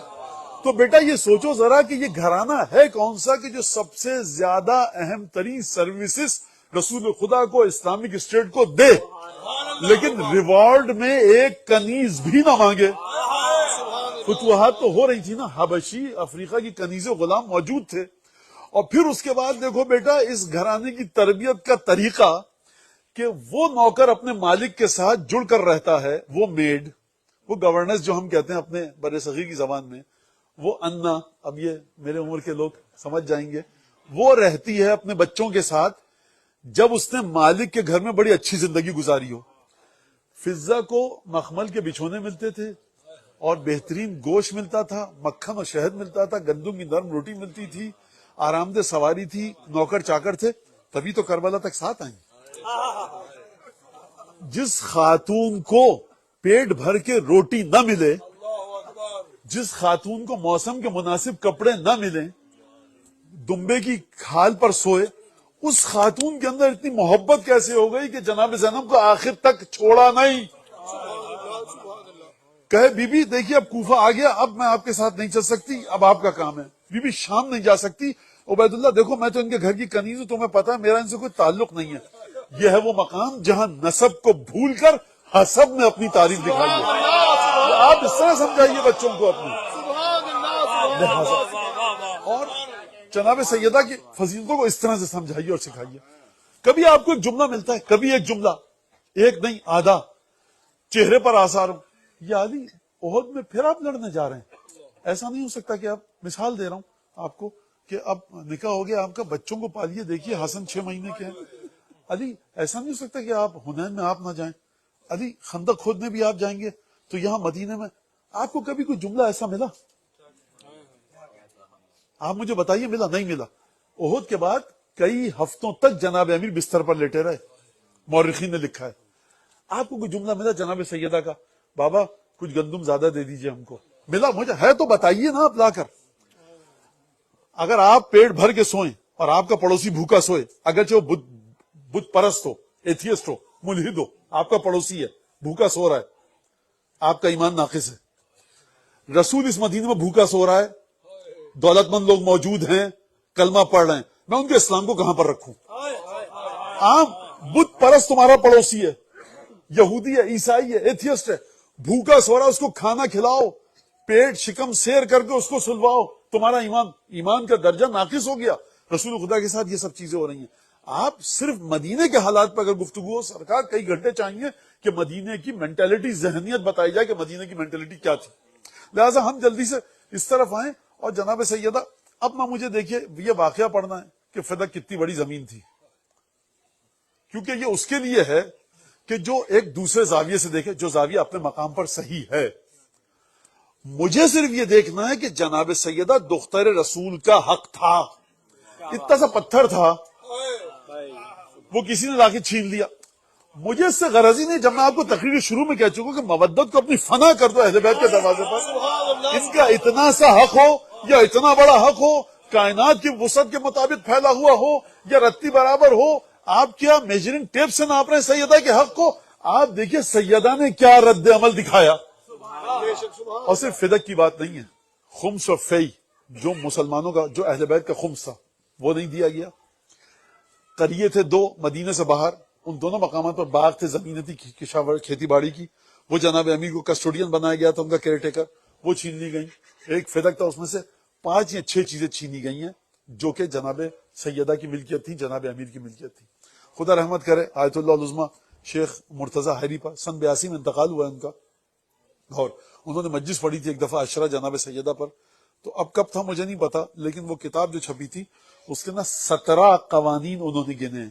کتنے؟ 17 کہ جو فدق کے مقدمے میں دربار خلافت اور دارالامارہ کی طرف سے جن کی خلاف ورزی کی گئی. 17، 1 نہیں، 2 نہیں، 3 نہیں، 17. اور واضح بات تو آیا مباہلہ ہے کہ گواہی وہ مانگے سیدہ سے کہ جس کے لیے آیا تطہیر اور آیا مباہلہ نہ ہو. اور صرف یہ، اور یہ واضح بات ہے. اور اس کے بعد ابن ابی الحدید کا جملہ بڑا مشہور ہے، آپ لوگ سن چکے ہیں کہ بھائی دے دیتے، فدق کا کیا تھا؟ تو ابن ابی الحدید کے استاد نے مسکرا کر جواب دیا کہ کل اگر خلافت مانگنے آ جاتی تو کیا کہتے. اور دوسری بات یہ، اگر فدق دے دیا جاتا، اور سیدہ سے ان کا جملہ ہے اور دوسرے مورخین نے بھی لکھا ہے کہ اگر سیدہ فدق مانگتی اور دے دیا جاتا، اور سیدہ سے وعدہ دے دیا جاتا کہ آپ خلافت کے بارے میں کوئی گفتگو نہیں کریں گی، اور سیدہ مان لیتی، فرض کیجئے، غور فرما رہے ہیں، فرض کیجئے، تو مورخین علماء نے لکھا ہے کہ ایک چیز واضح ہو جاتی کہ نبی کی 18 سالہ بیٹی آئی اور اس کو قرآن کا اتنا زیادہ علم ہے کہ اس نے قرآن کی آیات پڑھ کر ثابت کر دیا کہ یہ میرا ہے. سرکار آپ کو اتنا معمولی مسئلہ نہیں پتا، تو پھر بقیہ مسائل جو امت کو درپیش ہوں گے اس میں آپ کیسے مسند خلافت پر بیٹھ کے گفتگو کریں گے؟ لہٰذا یہ دلیل اس دلیل کے علاوہ ہے کہ کل سیدہ خلافت مانگتی، اور کل سیدہ خلافت جناب امیر اور ولایت جناب امیر کے لیے بطور گواہ خود پیش ہوتی. یہ ایک الگ واقعہ ہے، یہ ایک الگ نکتہ ہے، اس میں ایک الگ وزن ہے. اور یہ جو اس مورخ نے لکھا ہے یہ ایک الگ گفتگو ہے کہ مسلمانوں کے درمیان کیا گفتگو ہوتی. خوب توجہ کیجیے گا، جب رسول خدا کے بعد خلافت کا آغاز ہوا اور حکمرانی کا، تو مسند پر بیٹھنے کے بعد حاکم نے یہ ارشاد فرمایا کہ دیکھو دعونی ولتمسوا غیری فلست بخیرکم، مجھے چھوڑو کسی اور ڈھونڈو، میں تم سے بہتر نہیں ہوں. میں تمہاری طرح کا ایک مسلمان ہوں. بچے ہمارے دیکھتے ہیں، سنتے ہیں جملے، کہتے ہیں ایک کتنا ہمبل ایک جملہ ہے، یہ ایک ہمبل انسان ہے، ڈاؤن ٹو ارتھ ہے. سرکار اگر آپ بہتر نہیں ہیں تو جس طرح سے منتخب ہو کر آئے ہیں وہ اس جملے کو ثابت نہیں کر رہا. ایک بات. دوسری بات، یہ جو جملہ ہے نا، مجھے چھوڑو کسی اور کو لے کر آؤ، یہ جملہ جناب امیر نے بھی نہیں ارشاد فرمایا ہے. جب خلافت پر بیٹھے 35 ہجری میں، فرمایا دعونی والتمسوا غیری، مجھے چھوڑو کسی اور کو ڈھونڈو. اور جو رسول خدا کے بعد حاکم تشریف فرما ہوئے تخت پر، ان کا بھی یہی جملہ ہے، دعونی فالتمسوا غیری، مجھے چھوڑو کسی اور کو ڈھونڈو. فرق کہاں پر ہے؟ فرق ہے، انہوں نے کہا لست بخیرکم، میں تم سے بہتر نہیں ہوں. جناب امیر نے کہا فَإِنَّ مُسْتَقْبِلُونَ أَمْرًا ذُو وُجُوهٍ وَأَلْوَانٍ لَا تَثْبُتُ الْعُقُولُ وَلَا تُقِيمُ لَهُ الْقُلُوبُ. مجھے چھوڑو کسی اور کو بٹھاؤ، کیونکہ جو حالات میں دیکھ رہا ہوں نہ تمہاری عقلیں وہاں ٹک سکتی ہیں نہ تمہارے دل میرا ساتھ دیں گے. کتنی سچائی ہے اس انسان میں، کتنی سچائی ہے. اور جناب امیر نے یہ فرمایا. اس کے بعد اور جملہ میں اس طرف نہیں آؤں گا، بات مزید پھیل جائے گی. لہٰذا اب آپ یہ بات دیکھیے کہ یہ ہوئی. کسی صاحب نے پوچھا مولانا دیکھیے وہ جناب فضہ کو بھیج دیتی، یہ تو صحیح نہیں تھا، شہزادی آتی. پہلی بات تو واقعہ لکھا ہے، سنی شیعہ فریقین تمام اسکول آف تھاٹس نے یہ واقعہ لکھا ہے، اس خطبے کو لکھا ہے. تو جب جناب سیدہ نے یہ کام کر لیا، اب کسی مومن کو یہ حق نہیں کہ وہ اپنی عقل کے گھوڑے دوڑائے. لیکن اب یہ سوال کر لیا گیا تو میں اس کا جواب دے دوں. آج آپ یہ کہہ رہے ہوتے کہ فلاں مقام فلاں ملک سے آئی ہوئی وہ کنیز جس کو نہ قرآن کا پتہ تھا، نہ جو رسول خدا کا ٹکڑا تھی، نہ جس کے دروازے کی حیثیت تھی، نہ جس کے بچے جنت کے جوانوں کے سردار تھے، نہ آئے تطہیر تھی، نہ آئے موبائلہ، آگے غصہ ہو کر ایک حبشی عورت تھی کنیز، اس کو کیا پتا، اور کو ٹہلا دیا، واپس کر دیا گیا. بھائی دیکھو تمہیں قرآن نہیں پتا. آج آپ کیا کر رہے ہوتے؟ شخصیت اہم ترین کائنات کی آئی کیونکہ اہم ترین انسان کی وصایت اور حکومت کا فیصلہ کرنا تھا، یعنی جناب امیر کا.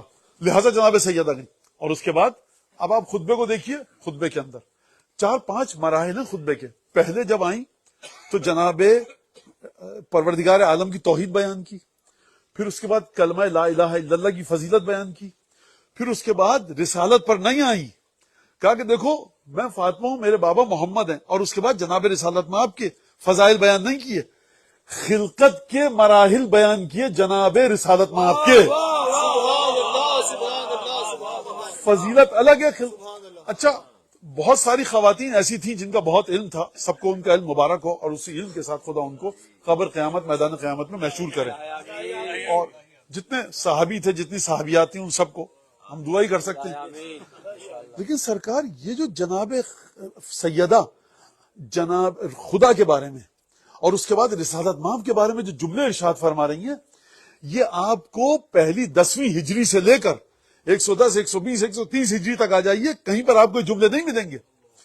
خوب توجہ سے سنیے گا اس بات کو. آئی ہیں فدق کے مسئلے پر گفتگو کرنے. فدق کے بارے میں جو گفتگو کی ہے، اگر A4 پیج پر آپ اپنے ہاتھ سے لکھیں، ایک نارمل لکھائی والا، تو وہ تقریباً 1 پیج ہوگا. ایک لیفلیٹ کی بات نہیں کر رہا، ایک لیف کی بات نہیں کر رہا، پیج کی بات کر رہا ہوں. ایک سائڈ اس کے برابر آ جائے گا. خطبہ ہے بڑا طویل، 5 7 10 پیجز پر ہے. تو یہ فدق پر آئی تھی تو فدق تو چھوڑ کر تمام دیگر امور پہ گفتگو کی کیوں؟ اور آئیے سیدھی آئیں، آیات پڑھیں اور کہیں دیکھو سلیمان اور داؤد نے وراثت لی، زکریا نے اپنی وراثت کے لیے دعا کی، اور یہ تمام وراثتیں ہیں، تم لوگ اپنے باپ کی وراثت لے رہے ہو، میں کیوں وراثت نہیں لوں؟ اور اس کے بعد جناب سیدہ نے فقہی لحاظ سے کئی طرح سے گفتگو فرمائی.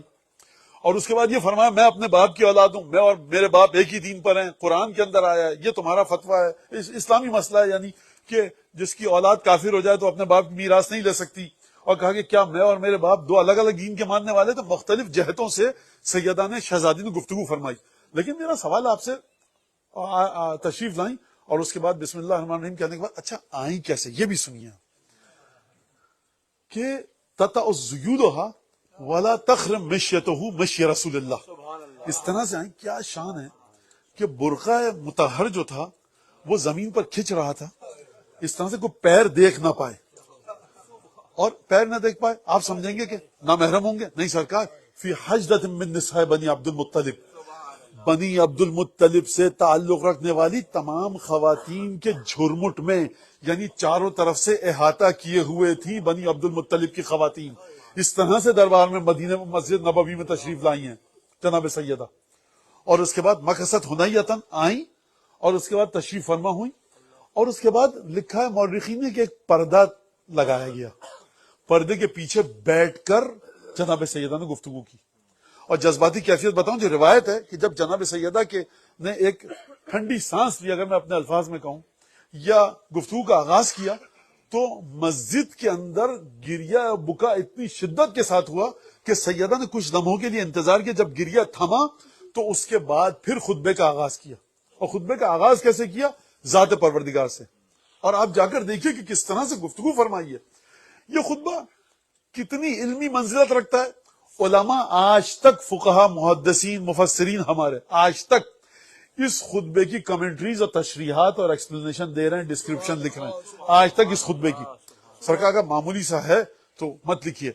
فصاحت و بلاغت ایک طرف اور اس کے بعد علمی نکات ایک طرف. اور میں آپ کی خدمت میں ایک بات کہوں، اگر میں اس خطبے پہ مٹا دوں اس کو اور کہوں کہ ان علی بن ابی طالب نہج البلاغہ میں، آپ کہیں گے کیا مولا کا خطبہ ہے.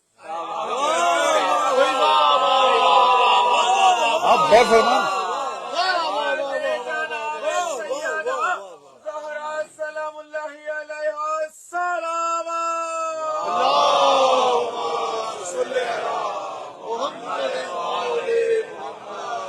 میں 4-5 جملے جو میرا حافظہ اس وقت یادداشت ساتھ دے رہی، الحمدللہ علی ما انعم ولہ الشکر علی ما الہم من عموم نعم ابتداها وصبغ علی نزداها وتمام نعم وعلاها جمع عن الاساء عمدها ونعن نفاذ مددها. حمد اس خدا کی جس نے نعمت دی، اور حمد اس خدا کی جس نے ہم کو الہام کیا ان نعمتوں پر جو ہم کو بغیر مانگے دی، ان نعمتوں پر جن کی کوئی مدت نہیں ہے. اس میں آپ کو جھلک نہیں آ رہی جناب امیر؟ میں ظاہر سی بات ہے کہ عربی سے علماء مولانا صاحبان تشریف فرمائیں، مدد فرمائیں گے میری. بعد میں آپ ان سے پوچھیے گا کہ لہجہ کو دیکھیے کتنا ببانگ دوہل، اور لہجے میں کتنی ایک تراوٹ کی تازگی کے ساتھ ساتھ ایک للکار ہے. جھجک نہیں ہے لہجے کے اندر. خدا کے بارے میں گفتگو ہے، توحید پر. اس کے بعد پھر فرمایا کلمہ اخلاص لا الہ الا اللہ کے بارے میں گفتگو کی، اور اس کے اثرات کے بارے میں. پھر رسول خدا کے بعد آئیں کا ذکر کیا، الحمد اشہد ان ابی محمد. اور پھر اس کے بعد میں گواہی دیتی ہوں کہ میرے بابا ہیں محمد. یہ نہیں کہا کہ اشہد ان محمد رسول اللہ ابی، کہا کہ میرے بابا ہیں محمد رسول اللہ. اس کا مطلب کیا؟ اس کا مطلب ایک روایت ہے وہ آپ کے سامنے ہے کہ جب حکم آیا کہ سب تم رسول خدا کہو، تو جناب سیدہ نے کہا یا رسول اللہ. کہا یہ تم کیوں کہہ رہی ہو بیٹیا؟ کہا کہ حکم آیا. کہا یہ اوروں کے لیے، تمہارے لیے تھوڑی. یعنی سرکار ہم اور آپ اگر ہوتے، میں صحابہ کے بارے میں تو گستاخی نہیں کر سکتا، لیکن ہم اور آپ اگر ہوتے تو ہماری اور آپ کی اوقات نہ ہوتی کہ ہم رسول خدا کو کوئی اور لفظ کہہ کر بلاتے سوائے رسول خدا کے. اور جناب سیدہ کے بارے میں رسالت معاف فرمانا، بیٹیا یہ دوسروں کے لیے، تم وہی بابا جان کہو. اس کا مطلب کیا ہے؟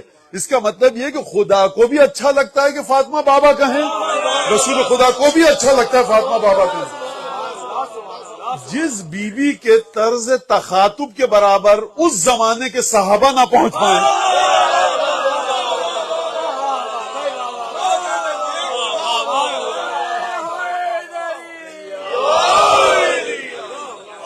دیکھیے توجہ کیجئے گا، جہاں پر کمپیریزن ہو سکتا ہے وہاں پر اگر آپ مجھے کوسوں میل دور کے چھوڑ کے چلے جائیں تو آپ کہیں مولانا یہاں ہو سکتا تھا کمپیریزن، تو آپ کو نہیں کر. مثلا آپ میں کوئی آئی ٹی کا وہ بیٹھا ہوا انجینئر، یہاں پہ تو بہت آتا ہے، سافٹ ویئر انجینئر کو بیٹھا ہو اور کہیں مولانا آپ کو یہ آتا، ہم کہیں گے نہیں آتا، تو یہ غلط ہوگا کیونکہ میری فیلڈ ہی نہیں ہے. مجھے فرض کی تھوڑی سی عربی فارسی آتی ہے، آپ نے مجھ سے، میں نے کہا کہ نہیں، میں نے کہا بھائی آپ کی فارسی عربی تو بڑی اچھی ہے. یہ جگہ تھی کہ جہاں میں آپ کے ساتھ کمپیئر کر سکوں کیونکہ ہم نے سیکھی تھی. ہم نے صاحب آپ کی فارسی عربی بڑی اچھی ہے. تو پھر اب آپ آئیں گے کہیں گے مولانا مجھے فرینچ بھی آتی ہے، اور اس میں تو مقابلے کا سوچیے گا بھی مت. کیوں؟ جہاں پر کر سکتے تھے مولانا وہاں پر آپ کو عربی اور فارسی نہیں آتی تھی. تو فرینچ تو آپ کہہ رہے ہیں کہ آپ نے سیکھی نہیں. تو سرکار صبح شام آپ رسول خدا کو مخاطب کر رہے ہیں، جناب سیدہ بھی مخاطب کر رہی ہیں، ہر ایک کو حق ہے رسول خدا کو مخاطب کرنے کا. جہاں پر آپ کا کمپیریزن سیدہ سے ہو سکتا تھا وہاں تو منہ بند کر لو، بولنا بھی مت. لہذا یہ اس لیے نہیں کہہ رہا، یہ واقعہ جو بتا رہا ہوں سیدہ کا، کہ جب بھی آتی نہیں کھڑے ہوتے تھے اور آگے بڑھتے تھے اور استقبال کرتے تھے. یہ اس لیے ہے کہ دیکھو سیدہ مقام تخاطب پر تم لوگوں کو کوسوں دور چھوڑ چکی ہیں. اس مقام پر کہ رسالت ما قام الیہا ورحب بہا وقبل یدہا واجلسہا مجلسا، اس مقام پر تو کائنات کی کوئی عورت کسی بھی تقوی کی منزل پر ہو مقابلے کا سوچ ہی نہیں سکتی. مانا نہیں، یہ آپ نے غلط مثال دی، یہ آپ کی مثال غلط ہے. کیونکہ بہرحال خواتین میں نامحرم بھی تھی، رسول خدا گلے تو نہیں لگا سکتے تھے، فرض کے پیشانی کا بوسہ لیتے تھے نہیں کر سکتے تھے، ہاتھ نہیں چوم سکتے تھے. تو سرکار ٹھیک ہے خواتین کو ہم نے ایگزمپٹڈ کر دیا. مرد تو ایسے تھے انہی کے ساتھ کر لیتے. سرکار کہتے میری جگہ پر بیٹھو، تمہارا ہاتھ چوموں. آپ غور فرمائیے گا اس بات پر. یعنی سیدہ کا مقام اس سے کہیں بلند ہے کہ ہم سیدہ کا مقایسہ اور موازنہ کریں. جب صحابیات یہ فرما رہی ہیں کہ ما زالت، جب چل رہی تھی جناب سیدہ تو رسول خدا کی طرح چل رہی ہے. تتعزیل آ کر بیٹھی، توحید کے بارے میں، رسول خدا کے بارے میں، کلمہ اخلاص کے بارے میں یہ جملہ فرمایا. اور پھر ایک درود پڑھیں محمد علیہ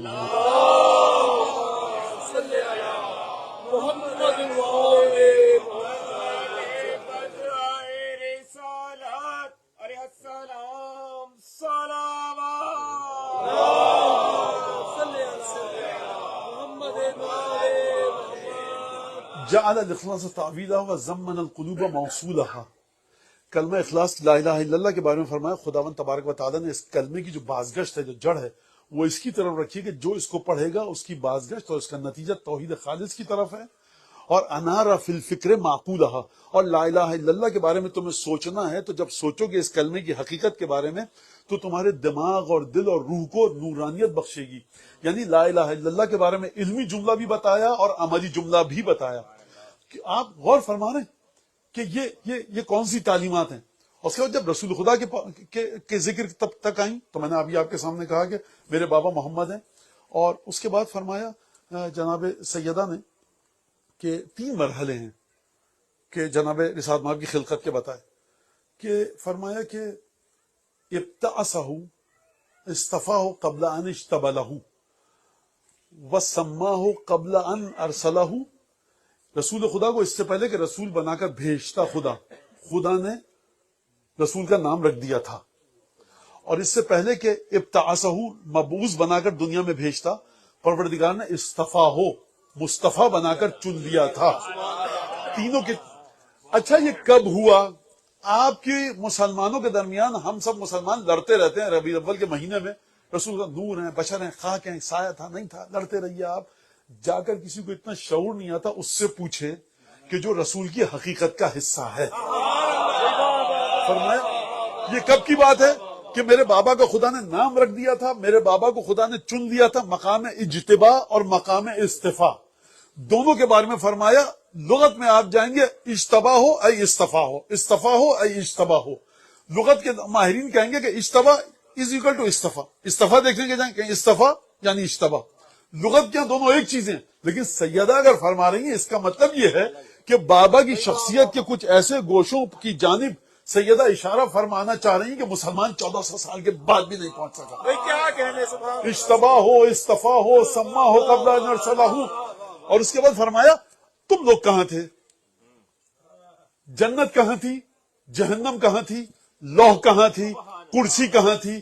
عرش کہاں تھا؟ آدم کہاں تھے؟ فرشتے کہاں تھے؟ ملائکہ مقربین کہاں تھے؟ فرمایا اذ الخلائق بالغیب مکنونہ بستر الاحاویل موسونہ وبنہایت العدم مقرونہ. سیدہ نے جو جملے یہ ارشاد فرمائے نا، یقین کریں کہ میری حیثیت نہیں ہے کہ میں اس کو بولوں. میں کسی سے بول رہا ہوں پھر بات کیوں کر رہے ہیں؟ اس لیے کہ پتہ لگے کہ سیدہ نے کیا جملے ارشاد فرمائے. بس اس سے زیادہ نہیں ہے میری حیثیت. فرمائے اذ الخلائق بستر الاحاویل مسونہ، اس وقت کہ تمام کی تمام مخلوقات، الخلائق جتنی بھی مخلوقات تم تصور کر سکتے ہو اور جو 50 کروڑ کے سال کے بعد خدا خلق کرے گا، یعنی نہ کوثر، نہ سلسبیل، نہ جنت، نہ جہنم، نہ مقام علی، جو بھی آپ کہیے فرمائے تمام کی تمام مخلوقات بستر الاحاویل مسونا، تمام کی تمام مرحلہ عدم پر تھی، ان پر بڑا خوفناک، بڑا ڈراؤنا قسم کا، بڑا عجیب و غریب ایک پردہ پڑا ہوا تھا. یعنی جب کوئی نہ تھا، صرف خدا تھا. پہلی خلقت رسول خدا کی تھی. اب آپ توجہ، ایک اور چیز میں آپ کو بتاؤں. وہ آپ زیارت وارثہ پڑھتے ہیں ماشاءاللہ سب لوگ. آپ کیا پڑھتے ہیں مولا حسین کے بارے میں؟ اشہد انک کنت نورا فی الاصلاب الشامخہ والارحام المطہرہ. حسین ابن علی کی فضیلت کو حسین ابن علی کے مرحلے پر آ کر مت دیکھیے. آپ صرف آپ جتنا پیچھے جاتے رہیں گے فضیلت بڑھتی رہے گی. کنت نورا فی الاصلاب الشامخہ. جناب خدیجہ کے وجود سے جڑے ہوئے تھے سید الشہداء نور کی صورت میں. جناب خدیجہ کے والدین کے پاس تھے جب نور کی صورت میں. ننیال ہے نا سرکار. اور ددیال کی طرف جائیں تو رسول خدا، ددیال کی طرف جائیں تو جناب ابو طالب، جناب عبداللہ، جناب عبد المطلب. پیچھے جاتے رہیے. کنت نورا فی الاصلاب الشامخہ. زیارت نے یہ نہیں کہا کہ جب عبد المطلب کے سلم میں تھے نا، کم ہو گئے، زیادہ ہو گئے. عبد المطلب کو تو آپ حضرات کہتے ہیں وہ 8ویں کی اسلامیات جو لکھی جائے گی ہمارے ملک میں، خیر پڑوسی ملک تو اس سے خیر الحمدللہ اس سے بچا ہوا ہے. ہمارے یہاں ہے بچے وہ اسلامیات پڑھ کے آتے ہیں، ایک عجیب مصیبت ہو جاتی ہے. اس بیچارے کو کیا پتا کہ ہے کیا. وہ تو ابھی تک تیار ہے 8ویں کلاس کی جو ہمارے یہاں پاکستان اسلامیات پڑھائی جاتی ہے. رسول خدا آئے، وہی آئی، کب کب آ رہے تو خودکشی کرنا چاہتے تھے. سرکار آپ کا رسول جو ہمارا جناب امیر بتا رہا ہے، وہ یہ کہہ رہا ہے کہ ہر گمراہ کے مرض کی دوا رسول کے پاس ہے. آپ یہ تو آپ سمجھ لیجیے. اس طرح سے سیکھا آپ نے، سمجھا رسول سید الشہداء کے مقام کو. تو جناب سیدہ کے بارے میں، جناب سیدہ رسول خدا کے بارے میں فرما رہی ہیں. خلق کیا کس کو؟ خداوند تبارک و تعالیٰ نے. ایک بڑی باریک سی بحث ہے، اشارہ کروں. اچھا جب رسول خدا کو خدا نے خلق کیا تو خدا کے علم میں تھا کہ یہ جو مجمع یہاں بیٹھا ہے اس تاریخ کو، اتنے کیا اگست ہے سپٹمبر ہے، کیا چل رہا ہے، جو بھی چل رہا ہے اس میں آپ بیٹھیں گے؟ نہیں مولانا ہم تو اس وقت نہیں تھے تو خدا کو کیا پتا. سرکار یہ کہیں اور کا تو خدا ہو سکتا ہے، اصول کافی والا خدا نہیں ہے. خدا کو پتا تھا. اچھا خدا کو پتا تھا، ڈی این اے کی صورت میں پتا تھا. خدا کو پتا تھا، کوڈنگ کے ذریعے پتا تھا. بے عینی آپ کی شکل سامنے نہیں تھی. سرکار تو پھر وہ مرشد اچھے کہ جو تپسیا کرتے ہیں تو ان کو سب تو طے کر لیجیے رسول آپ کا ہے کہاں پر. مولانا پتا تھا تو علم الہی میں تھی آپ کی تصویر. مولانا ہماری کیا ایک ایک ذرہ تھا اس کے علم میں. تو جناب سیدہ فرمانی کچھ نہیں تھا. اس کا مطلب یہ کہ علم الہی کے مطابق بھی نہیں سنیے، غلط مطلب نہ چلا جائے. علم الہی میں آپ سب تھے، لیکن اس درجے پر تھے وجود کے کہ سیدہ فرمانی تمہارا وجود اس لائق نہ تھا کہ تم محمد مصطفیٰ کے وجود کی برابری کر سکو. یعنی جب کچھ نہ تھا اس وقت بھی سرکار ختمی مرتبہ اس مقام پر تھے کہ مقام استفاء کے بھی مالک تھے، مقام اجتباء کے بھی مالک تھے، مقام تسمیہ کے بھی مالک تھے. تو آپ تو پہلے سوچ لیجئے کہ کون سی بیوی کون سا خطبہ پڑھ رہی ہے. تو سرکار میں معذرت چاہتا ہوں، میں وقت ہو چکا ہے. اچھا اس کو یہیں روکیے بات کو. اچھا یہ توحید اور رسالت پر گفتگو کرنے کی ضرورت کیا ہے بیوی کو؟ آئیں بالکل آرام سے آیات پڑھیں، 1 نہیں 10 نہیں 100 آیتیں پڑھیں، وراثت کے لیے، میراث کے لیے. فدق میرا حصہ ہے. اچھا چھوڑ دیجئے اس بات کو. ایک اشارہ کریں، چاند 2 ٹکڑے ہو جائے. مدینہ والوں دیکھو یہ دیکھو. اب یہ ہمارے علماء نے بحث فرمائی ہے، کچھ نہیں کیا. توحید، پھر رسالت، پھر اپنے فضائل، پھر فقہ پر گفتگو فرما رہی ہیں، پھر یہ جناب سیدہ سمجھانا کیا چاہتی ہیں ہم کو؟ مجھے نہیں پتا قلب مقدس و مطہر میں بی بی کے کیا نیت تھی، مجھے نہیں پتا. میں اپنی اسی تھوڑی سی رتی ماشا تولا جو عقل ہے جو روایت کو پڑھ کے آئی ہے، وہ یہ کہ کل کوئی یہ نہ کہے کہ باغ چھین لیا تھا، خاتون تھی تیش میں آ گئی. دیکھو یہ کر لیا تھا تو ناراض تو ہونا تھا. سرکار 1.5 لاکھ سونے کے سکے ہر سال کی آمدنی تھی، تو نوجوان تھی لیکن سمجھا بجھا کے بھیج دیا گیا، چلی گئی. پیر پٹکتی بھی آئی تھی غصے میں، نعوذ باللہ. کوئی یہ کہتا، بی بی نے کہا دیکھو سکون سے آئی ہوں، بنی عبد المطلب کی خواتین کو لے کر آئی ہوں، بیٹھی ہوں، توحید پر گفتگو کی ہے. مجھے خبردار کسی مدینہ کی عام خاتون کی طرح مت سمجھنا کہ 4 اکنیاں 2 انیاں اس کی تم نے غصب کر لی تو وہ ناراض ہو کر تیش میں آ جائے گی. کس طرح سے اگر تم مجھے سمجھتے ہو حدیثیں جو میرے بابا نے. اچھا میں ایک اور بات بتاؤں آپ کو. رسول خدا مسلسل حدیث جناب سیدہ کی بارگاہ میں جناب سیدہ کے فضائل کے سلسلے میں بیان فرماتے رہے نا. جناب سیدہ نے ایک خطبہ ارشاد فرمایا ہے اس حد آپ کی زندگی میں؟ نہیں فرمایا. غیبی خبریں آتی رہیں کہ فاطمہ ایسی، فاطمہ ویسی، دروازہ ایسا، اس کے بچے ایسے. سیدہ کہیں بابا آپ یہ خطبے ہمارے لیے حدیثیں بھیج رہے ہیں فضائل میں، تو ہم کچھ نہ کچھ تو اپنی حیثیت بتائیں تاکہ حدیثیں سچی ثابت ہوں. خاموش ہیں بالکل جناب امیر والی سیرت. جب چلے گئے تو میں اپنے ایک ہیومن لیول پر آ کر آپ کے سامنے نتیجہ پیش کروں کہ وہ حدیثیں یاد ہے نا میرے دروازے کے بارے میں کیا کہی تھی. واضح حدیث ہے کہ لعن اللہ من حتک باب فاطمہ، جو فاطمہ کے دروازے کی بے حرمتی کرے. نہیں میں وہ بات نہیں کر رہا کہ کوئی جلائے یا نہ جلائے. کوئی جا رہا ہے اور اس نے دروازہ دیکھا، نفرت کے ساتھ دیکھا، ٹھوکر ماری، ایمان سے ساکت ہو چکے ہو میاں، کیوں نمازیں پڑھ رہے ہو فضول میں؟ یہ آپ خود توجہ فرمائیے گا اس بات پر. حتک باب فاطمہ، جو بے حرمتی کرے دروازے کی فاطمہ. تو یہ حدیثیں تھیں ساری. جناب سیدہ کوئی نہ کوئی خطبہ دیتی، کہتی دیکھو ہم خطبے دے رہے ہیں توحید پر، کچھ نہیں، خاموش چپ ہیں بالکل. اور کب گفتگو فرمائی ہے؟ رسول خدا کے جانے کے بعد. یعنی ان حدیثوں کو لو اے مسلمانوں اور اس خطبے سے جوڑو. یہ وہی ہستی ہے جس کے دروازے کی یہ حیثیت ہے، جس کا گھر انبیاء میں افضل ترین گھر ہے. یہ وہی ہستی ہے جس سے اتنی محبت کرتے تھے، جس کی مرضی کو خدا کی مرضی قرار دیا. اگر تم یہ سمجھ رہے تھے، دیکھیے میں اپنا نتیجہ بتا رہا ہوں، روایت نہیں بتا رہا، اگر تم یہ سمجھ رہے تھے کہ مدینے کی ایک معمولی خاتون کے برابر تم مجھے رکھ سکو گے، دیکھو میرا مال غصب ہوا ہے. غصہ آنا، طیش میں آنا طبیعی عمل ہے، لیکن میری طبیعت اور میرا مزاج ایسا ہے کہ اس کے باوجود بھی میں آ کر سب سے پہلے توحید کا ذکر کیا، رسالت کا ذکر کیا، اس انداز سے ذکر کیا کہ تم متوجہ ہو جاؤ کہ میری علمی حیثیت اور علمی صلاحیت کہاں پر ہے.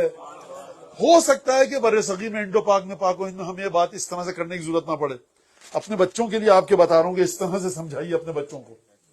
اس کے بعد جناب رسالت مآب کی تمام فضائل بتائے، اور ذل خلائق بستر الاحاویل مسونہ و بنہایت العدم مقرونہ، یعنی تمام کی تمام مخلوقات عدم کے آخری مرحلے پر تھی. چیز یہ ایگزسٹ کرتی ہے یا نہیں کرتی؟ اگر ایگزسٹ نہیں کرتی تو وہ چیز ایگزسٹڈ نہیں ہے. لیکن پھر بھی فرمانی ہے کہ جو عدم کے آخری مرحلے پر، اس کا کیا مطلب ہے مجھے نہیں پتا. کس طرح سے خدا کے علم کے مطابق چیزوں کی کتنی لیئرز ہیں، کتنی تہیں ہیں، کتنے مراحل ہیں، مجھے نہیں پتا. یہ بی بی فرما رہی ہیں. اب اس کے بعد گفتگو فرمائی، اور اس کے بعد جناب سیدہ نے 28 یا 17 رسول خدا کی تقریباً 10 یا 20 صفات گنوائی ہیں. قرآن مجید کی 20 سے 25 صفات گنوائی ہیں، 20 سے 25. اور اس کے بعد 27 یا 28 فقہ کے مسئلوں پر گفتگو کی ہے. نماز کے بارے میں، روزے کے بارے میں، حج کے بارے میں، محبت اہل بیت کے بارے میں، چوری کے بارے میں، اور جو نجس مشروبات ہیں ان کے بارے میں، مذمت میں، اچھے کاموں کی تعریف میں کہ خدا نے ان سب چیزوں کو کیوں واضح کیا. اور جب بی بی سیدہ قربان جاؤں، کیا فصاحت اور بلاغت کو چھوڑیے، حکمت دیکھیے کہاں پر لا کر اس بات کا ذکر کیا جو میں اب بتانے والا ہوں. نماز کا ذکر کیا، روزے کا ذکر کیا، توحید کا ذکر کیا، شرک کا ذکر، جو آپ کے ذہن میں چیزیں آ رہی ہیں موٹی موٹی 27-28 چیزوں کو بی بی نے ذکر کیا. یہ واجب ہے، وہ حرام ہے، یہ واجب ہے، وہ حرام ہے، یہ واجب ہے، وہ حرام ہے، اور یہ عقیدہ صحیح ہے، وہ عقیدہ غلط ہے. آخر میں آ کر کہا کہ فابتغوا الیہ الوسیلہ، اللہ کے پاس نماز روزہ سب کا ذکر کر کے کہا آخر میں کہ اس کی طرف جانے کے لیے وسیلہ ڈھونڈو، اور فرمایا وَنَحْنُ وَسِيلَتُهُ فِي خَلْقِهِ.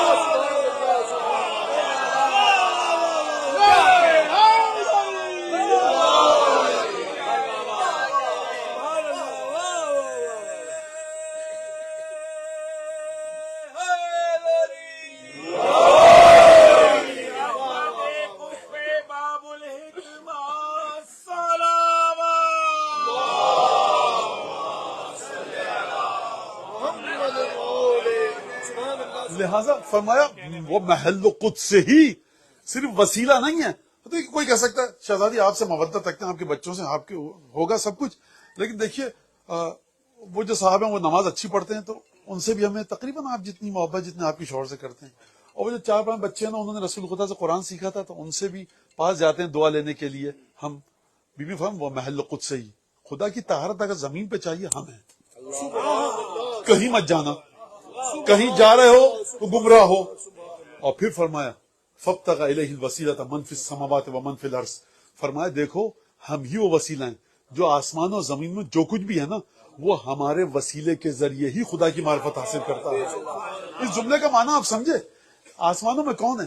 آسمانوں میں جناب عیسیٰ ہیں، آسمانوں میں قرآن کے مطابق جناب ادریس ہیں، وَرَفَعْنَاهُ مَكَانًا عَلِيًّا، ہم نے ادریس کو مقام بلند پر بلند فرمایا، عرش پر بلند کر لیا، آسمان پر لے گئے ہم ادریس کو۔ عیسیٰ آسمان پہ ہیں، جبرائیل، میکائیل، اسرائیل، اسرافیل اور نہ جانے کتنے فرشتے، جنت کا جو نگہبان ہے رضوان، مالک جو جہنم کا دروغہ ہے وہ، عذاب کے فرشتے ہیں وہ بھی، ثواب کے فرشتے وہ بھی ہیں۔ بی بی یہ نہیں کہہ رہی جبرائیل یا میکائیل، حور یا قصور یا غلمان، کوثر کی نہر میں جو یہ تسلسل جاری ہے، یہ جو سلسبیل اپنی رنگینیاں دکھلا رہی ہے، یہ جنت کے میوے، جہنم کے بھڑکتے ہوئے شعلے، تمام کی تمام جو مخلوق ہے وہ انہی کی وجہ سے ہے۔ کیا مطلب ان کی وجہ سے ہے؟ یہ قطعاً میں نہیں کہہ رہا کہ انہوں نے خلق کیا ہے، ہمارا جس عقیدے سے کوئی تعلق نہیں ہے، بابنگ دوہل کہہ رہے ہیں سرکار، ہمارے علماء نے، فقہاء نے، محدثین نے منع کیا ہے، وسیلہ ہے ان کی برکت سے جو کچھ ہے۔ جنت نام ہے ان کی مودت کے وجود کا، تو ان کے وسیلے سے۔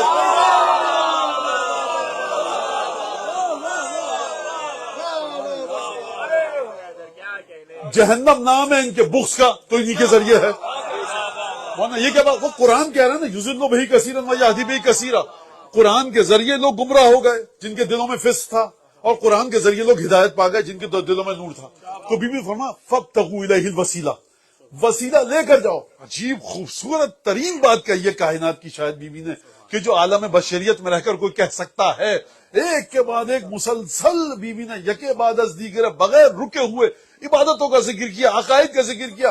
سننے والے خوش ہو گئے، نماز روزے کی بات ہو رہی ہے، ہم بھی تو صبح کی نماز پڑھ کے آئے، یہ اور بات ہے کہ ہم نے بلوا لیا رسول خدا کی دختر کو، لیکن ہم کہا دیکھو نا، یہ جب سننے سیکھا، شرک کے خلاف بات کی، ظلم کے خلاف بات کی، توحید کے بارے میں بات کی، عبادتوں کے بارے میں بات کی، جب بات کو ختم کیا تو اپنے وسیلے پر۔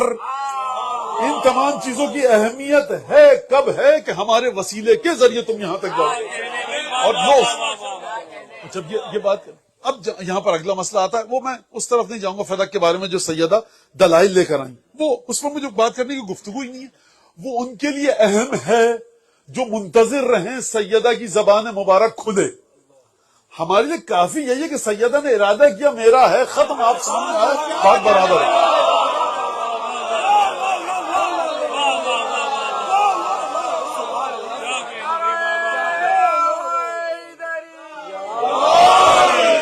مولانا وہ 3 دن، وہ 2 محرم کو خیمے ہٹے تھے فرات کے پاس سے، یا 4 محرم کو، اور وہ 7 محرم صبح دوپہر، ایک سیکنڈ، میں پانی بند ہونے کی بات ہی نہیں کر رہا، خیمے اکھاڑے گئے، جہنمی ہو گئے۔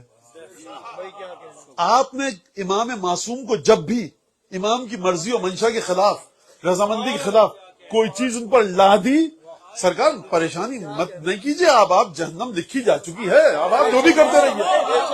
تو آپ ہر بات سیدہ نے کیا دلائل دیے، کیا تھے، آپ کو دلائل دیکھتے موجود ہیں، تو میں اس طرف نہیں جا رہا۔ لیکن اس کے بعد جناب سیدہ نے ایک عجیب کام کیا، رحمت للعالمین کی سرکار، میں بہت معذرت چاہتا ہوں، مجھے نہیں پتا کہ یہ سرکار، میں صاحب خانہ ہمارے برادر محترم، میں سرکار میں بس 5 منٹ اور 7 منٹ اور لوں گا، میں بہت معذرت چاہتا ہوں کہ میں کیا کروں۔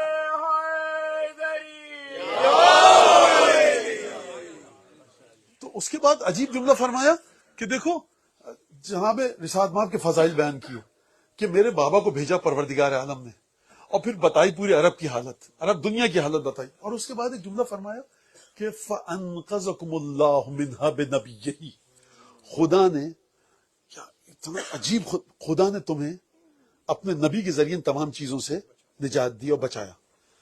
وَكُنْتُمْ عَلَى شَفَا حُفْرَةٍ مِنَ النَّارِ، تم جہنم کے دہانے پر تھے، جہنم کے دہانے پر تھے۔ اور اس کے بعد رحمت للعالمین کی بیٹی ہیں، چاہیں تو اس بات کو روک کر آگے بڑھ جائیں، لیکن اس انداز سے چہروں پر لگے ہوئے جو لیبل تھے ان کو کھینچا سیدہ نے۔ اور مجھے اس سے زیادہ کوئی جملہ نہیں مل رہا کہ میں بچوں کے لیے اس بات کو آسان کر سکوں، اگر میں حقیقت حال دکھائی بچے شاید نہیں سمجھ سکیں، لیکن اس کو انویل کیا، میں یہ کہوں کہ وہ جو حقیقت پر پردے ڈالے جا رہے تھے، فرمایا کہ دیکھو وَكُنْتُمْ، اور تمہاری حالت یہ تھی، نُحْزَةُ الطَّعْمِ قَبَسَةُ الْعَجْلَانِ، مزقت الشارب تاکلون الطرق وتشربون القد.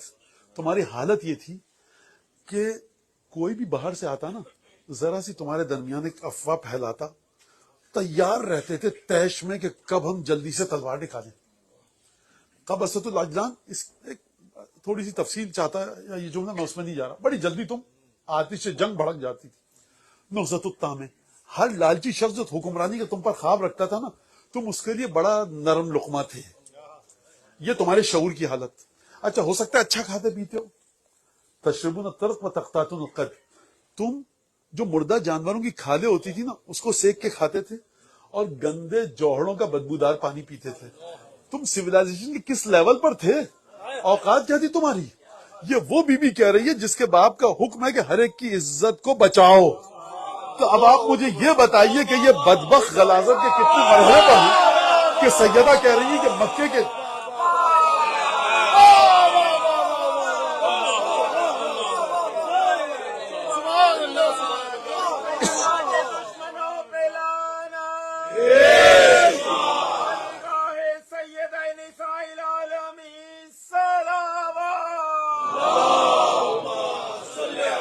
نہضت الطامع یعنی جو تما رکھتا تھا، لالچ، جلدی سے تمہیں آ کر لقمہ ترتے اس کے تمہیں ہضم کر لیتا تھا. اور تم گندے جوہر کا پانی پیتے تھے، کھال کو جو جانور کی ہوتی تھی اس کو آگ پہ سیک کے کھاتے تھے. یہ تمہارا حال تھا. وَتَخَافُونَ أَن يَتَخَطَّفَكُمُ النَّاسُ مِنْ حَوْلِكُمْ، تم مسلسل ڈر رہے ہوتے تھے کہ لوگ جو آئیں لشکر تمہیں اپنے پیروں تلے کچل نہ دیں.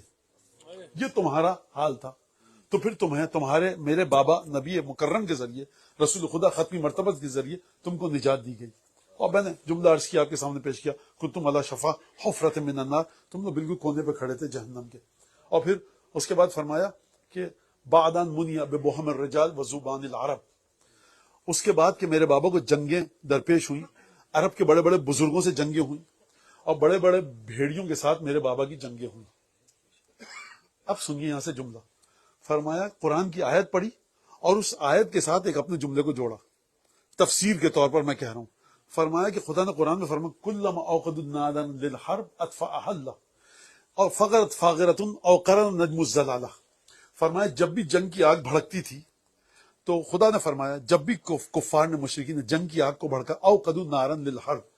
نارا للحرب کا مطلب پتہ ہے کیا؟ چھوٹی یا بڑی جتنی بھی جنگیں، کسی بھی طرح کی جنگ کی آگ کو بھڑکایا کافروں نے تو خدا نے اسے بجھایا. اطفأها اللہ، خدا نے اسے بچایا. او فغرت فاغرۃ او قرن النجم الزلالہ، اور جب بھی گمراہی کا کسی نے سینگ اٹھایا، گمراہی کے فتنے کو اٹھایا، یا جب بھی کوئی سازش کی، تین چیزیں ہو گئیں، جنگ، سازش، گمراہی کا سینگ اٹھا. تو کیا ہوا؟ بی بی آپ نے فرما تو دیا خدا نے بجھایا. تو میرا بی بی کی خدمت میں ادب سے بڑا اگلا سوال ہوگا کہ خدا نے بجھایا، خدا آسمان سے آیا تھا، فرشتہ؟ بی بی نے فرمایا القا اخاہ علیا فی لہواتہا. تو میرے بابا نے خود جملہ یہ نہیں کہا میرے شوہر کو، فرمایا میرے بابا نے اپنے بھائی کو جنگ کے شعلوں میں بھیجا نہیں، جھونک دیا. فلا ينكف حتى يطأ خماصها بأخمصه ويخمد لهبها بحد سيفه.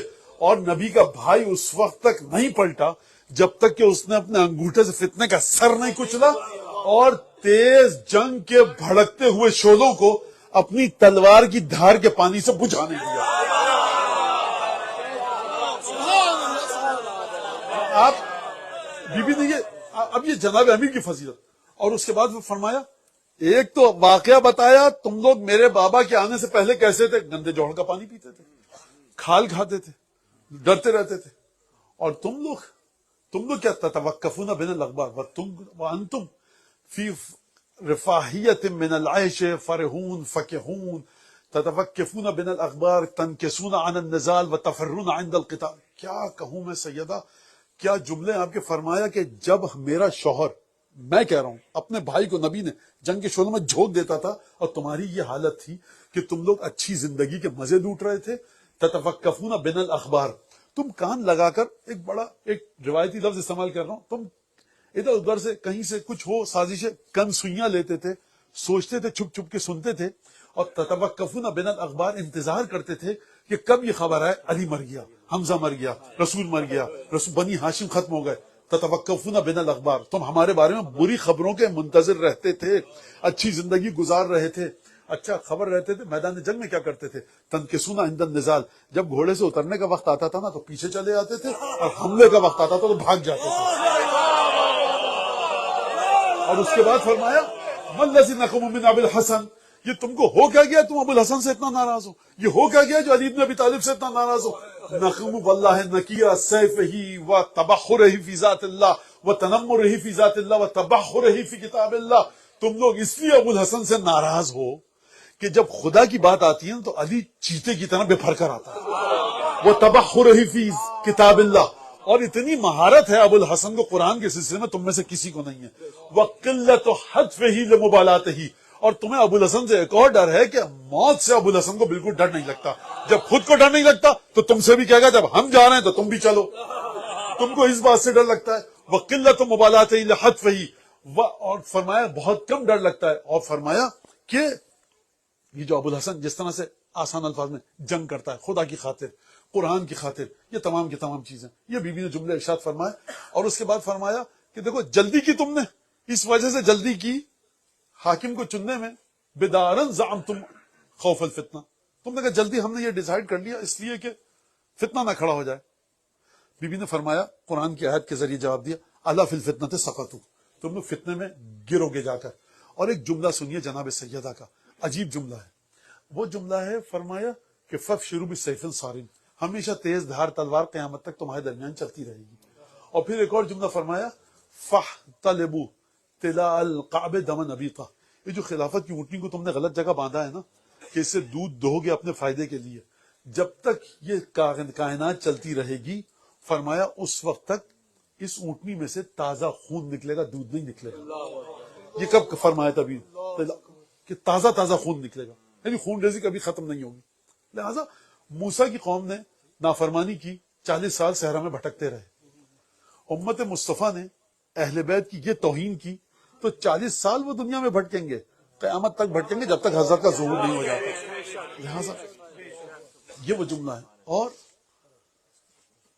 جناب سیدہ کے بارے میں جو فضائل ہیں، جو گھر کے بارے میں ہیں، چکنی مٹی کا گھر ہے اس کے فضائل، دروازے کے فضائل، خود جناب سیدہ سے مودت رکھے گا اس کے فضائل. دیکھیے جناب رسالت مآب جب دنیا تشریف لے گئے، شہید ہوئے رسول اللہ، تو امیر المومنین نے فرمایا نہج البلاغہ میں جملہ حاضر رکن الاول، یہ میرا پہلا ستون گیا. کہا کیا مطلب؟ کہا رسالت مآب نے مجھ سے مخاطب کر کے کہا تھا کہ سینہد رکناک، علی تمہاری شخصیت کے دونوں رکن منہدم ہونے والے ہیں. کون سے؟ ایک میں ہوں رسالت مآب ہے اور دوسرے سیدہ. آپ کو پتا ہے کہ جناب رسالت مآب جناب سیدہ کو مخاطب کرتے ہیں دو الفاظ کے ذریعے، جہاں تک میں نے، ایک تو فاطمہ کے ذریعے اور دوسرے سیدتی، اے میری شہزادی. لہذا میں ایک جملہ کہوں گا، اس سے آگے میں جملہ نہیں کہنا چاہتا، کہ یہ جو آپ بیٹھے نا گریا کر رہے ہیں اس کا ثواب ہدیہ کیجئے حضرت امام مجتبیٰ کو. اس کی وجہ میں بتاتا ہوں. جب بی بی آ رہی تھی نا گلی سے امام مجتبیٰ کا ہاتھ پکڑ کے، اب یہ واقعہ مجھے بتانے مت دیجئے، جب بیت الشرف میں داخل ہوئی ہیں تو دیکھنے والوں نے منظر دیکھا کہ جب سیدہ گئی تھی تو چادر پر گرد و غبار نہ تھا، لیکن جب تشریف لائی ہیں تو چادر گرد و غبار سے اٹی ہوئی تھی. میں یہ نہیں کہہ رہا کہ اس دستاویزات کے ساتھ کیا کیا گیا، پھاڑ کر کس طرح سے پھینکا گیا، اور اس کے بعد جو کام کیا گیا مجھ میں بتانے کی ہمت نہیں ہے. لیکن میں ایک جملہ کہنا چاہتا ہوں سبط اکبر کی بارگاہ میں کہوں گا یبنا رسول اللہ سبط اکبر، اس جملے کو تعزیت کے طور پر قبول فرمائیے کہ 7 برس کا بیٹا ماں کے ہاتھ تھامے ہوئے یہ دیکھے کہ کس طرح سے ماں کی شان میں جسارت کی گئی ہے. میں ایک جملہ، آپ جانتے ہیں امام مجتبیٰ کے دل پر کتنا گہرا زخم ہے. امام گئے کسی ظالم کے دربار میں تو وہاں پر درباریوں سے کوئی بیٹھا تھا، اس نے امام حسن سے گفتگو کرنی چاہیے. امام نے کہا ماں خاموش ہو جا، مجھے وہ دن یاد ہے ضربت امی حتی ادمیتہا، جب وہ دن تھا نا تم لوگوں نے ہمارے گھر پر حملہ کیا تھا تو تم نے میری ماں کو اتنا زدوکوب کیا تھا کہ میری ماں کو لہو لہان کر دیا تھا. یہ گہرا زخم ہے امام مجتبیٰ کے قلب پر. سیدہ رات دن رو رہی ہیں، شیخ عباس قمی نے روایت نقل کی، شیوخ مدینہ ہے کہ یا علی فاطمہ تب کی اللیل والنہار، رات دن فاطمہ روتی ہیں. آپ کہیے کہ راتوں کو ہمارے آرام میں خلل پڑتا ہے، دن کو کاروبار زندگی میں، لہٰذا کہیے کہ یا رات کو رو یا دن کو. اب آپ مجھے بتائیے، یہ جملہ معمولی جملہ ہے. جب سید امیر المومنین مجھے لگتا ہے سر جھکا کر نہایت مظلومیت کے ساتھ آئے سیدہ کی بارگاہ میں، کہا سیدہ یہ درخواست میرے الفاظ میں، کہ یا علی ان سے کہیے ما اقل مقصی بینہم، یا علی ان سے کہیے بہت جلد میں ان کے درمیان سے رخصت ہوں گا. اور اس کے بعد جناب امیر المومنین نے بیت الحزن بنایا آپ کے سامنے ہے. یعنی روایت جو ہے نا ہمارے سامنے، کہ جہاں پہ امیر المومنین فرمایا انا اول من یجسو بین یدی الرحمن للخصومہ، قیامت میں اپنے دشمنوں سے حساب لینے کے لیے جناب امیر فرما رہے ہیں سب سے پہلے میں خدا کی بارگاہ میں آ کر تکیہ لگاؤں گا اپنے گھٹنوں پر اور اپنی دشمنیوں کے حق کو وصول کروں گا. مجھے نہیں پتا کہ پہلے اصغر کی مظلومیت کو وصول کریں یا جناب محسن کی شہادت.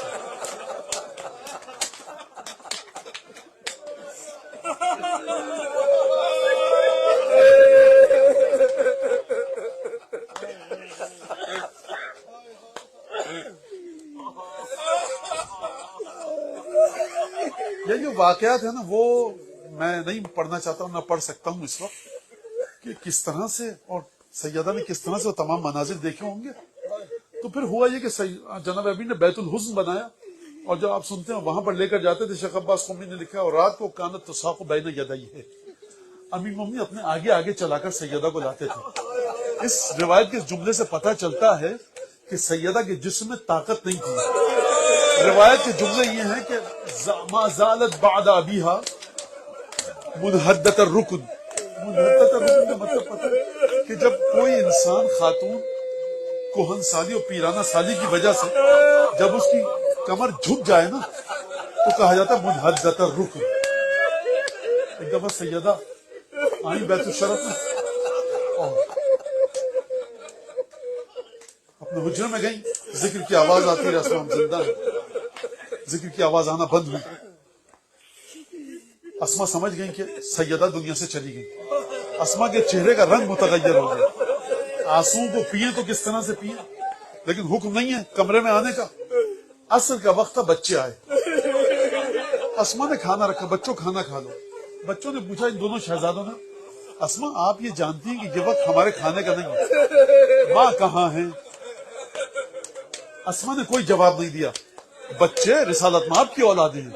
اسما کے چہرے کو دیکھا، گویا سمجھ گئے. دوڑتے ہوئے کمرے میں گئے اور ایک دفعہ ایک طرف سے حسن نے اپنے آپ کو ماں پر گرایا، ایک طرف سے حسین.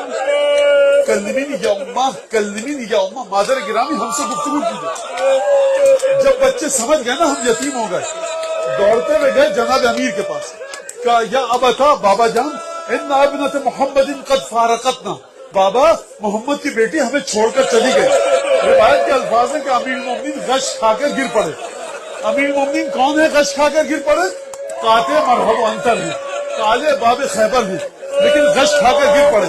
میں کہوں گا یا علی، فاطمہ کی شہادت کی خبر سنائی گئی، ذرا کربلا کے میدان میں آئیے. زینب کبھی حسین کے سر کو دیکھے، عباس کے بازوؤں کو دیکھے، علی اکبر کے سر.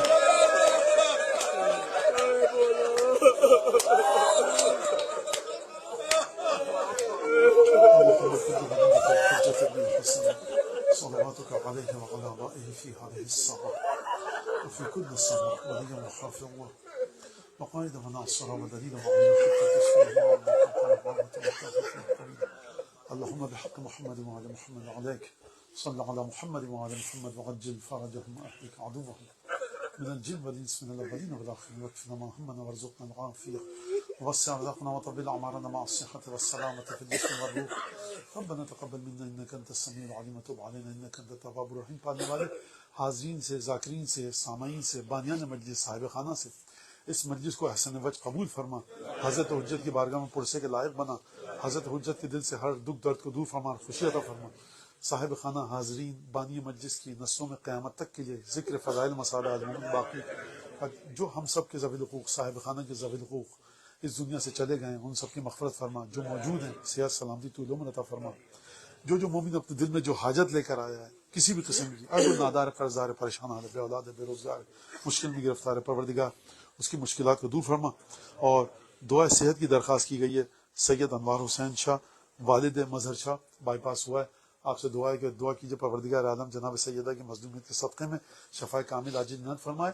اور آپ حضرات کے دلوں میں جن جو نیتیں کر کے آئے، آپ جن حضرات نے واٹس ایپ اور SMS کے ذریعے مجھے آپ کو میسیجز دیے، جو دعائیں انہوں نے درخواست کی ان کی نیت کرتے ہوئے سیدہ کی قسم دیتے ہیں خداوند تبارک و تعالیٰ ان کی تمام حاجتوں کو پروردگار قبول فرما. دعاؤں کی قبولیت کے لیے درود بھیج دیجیے.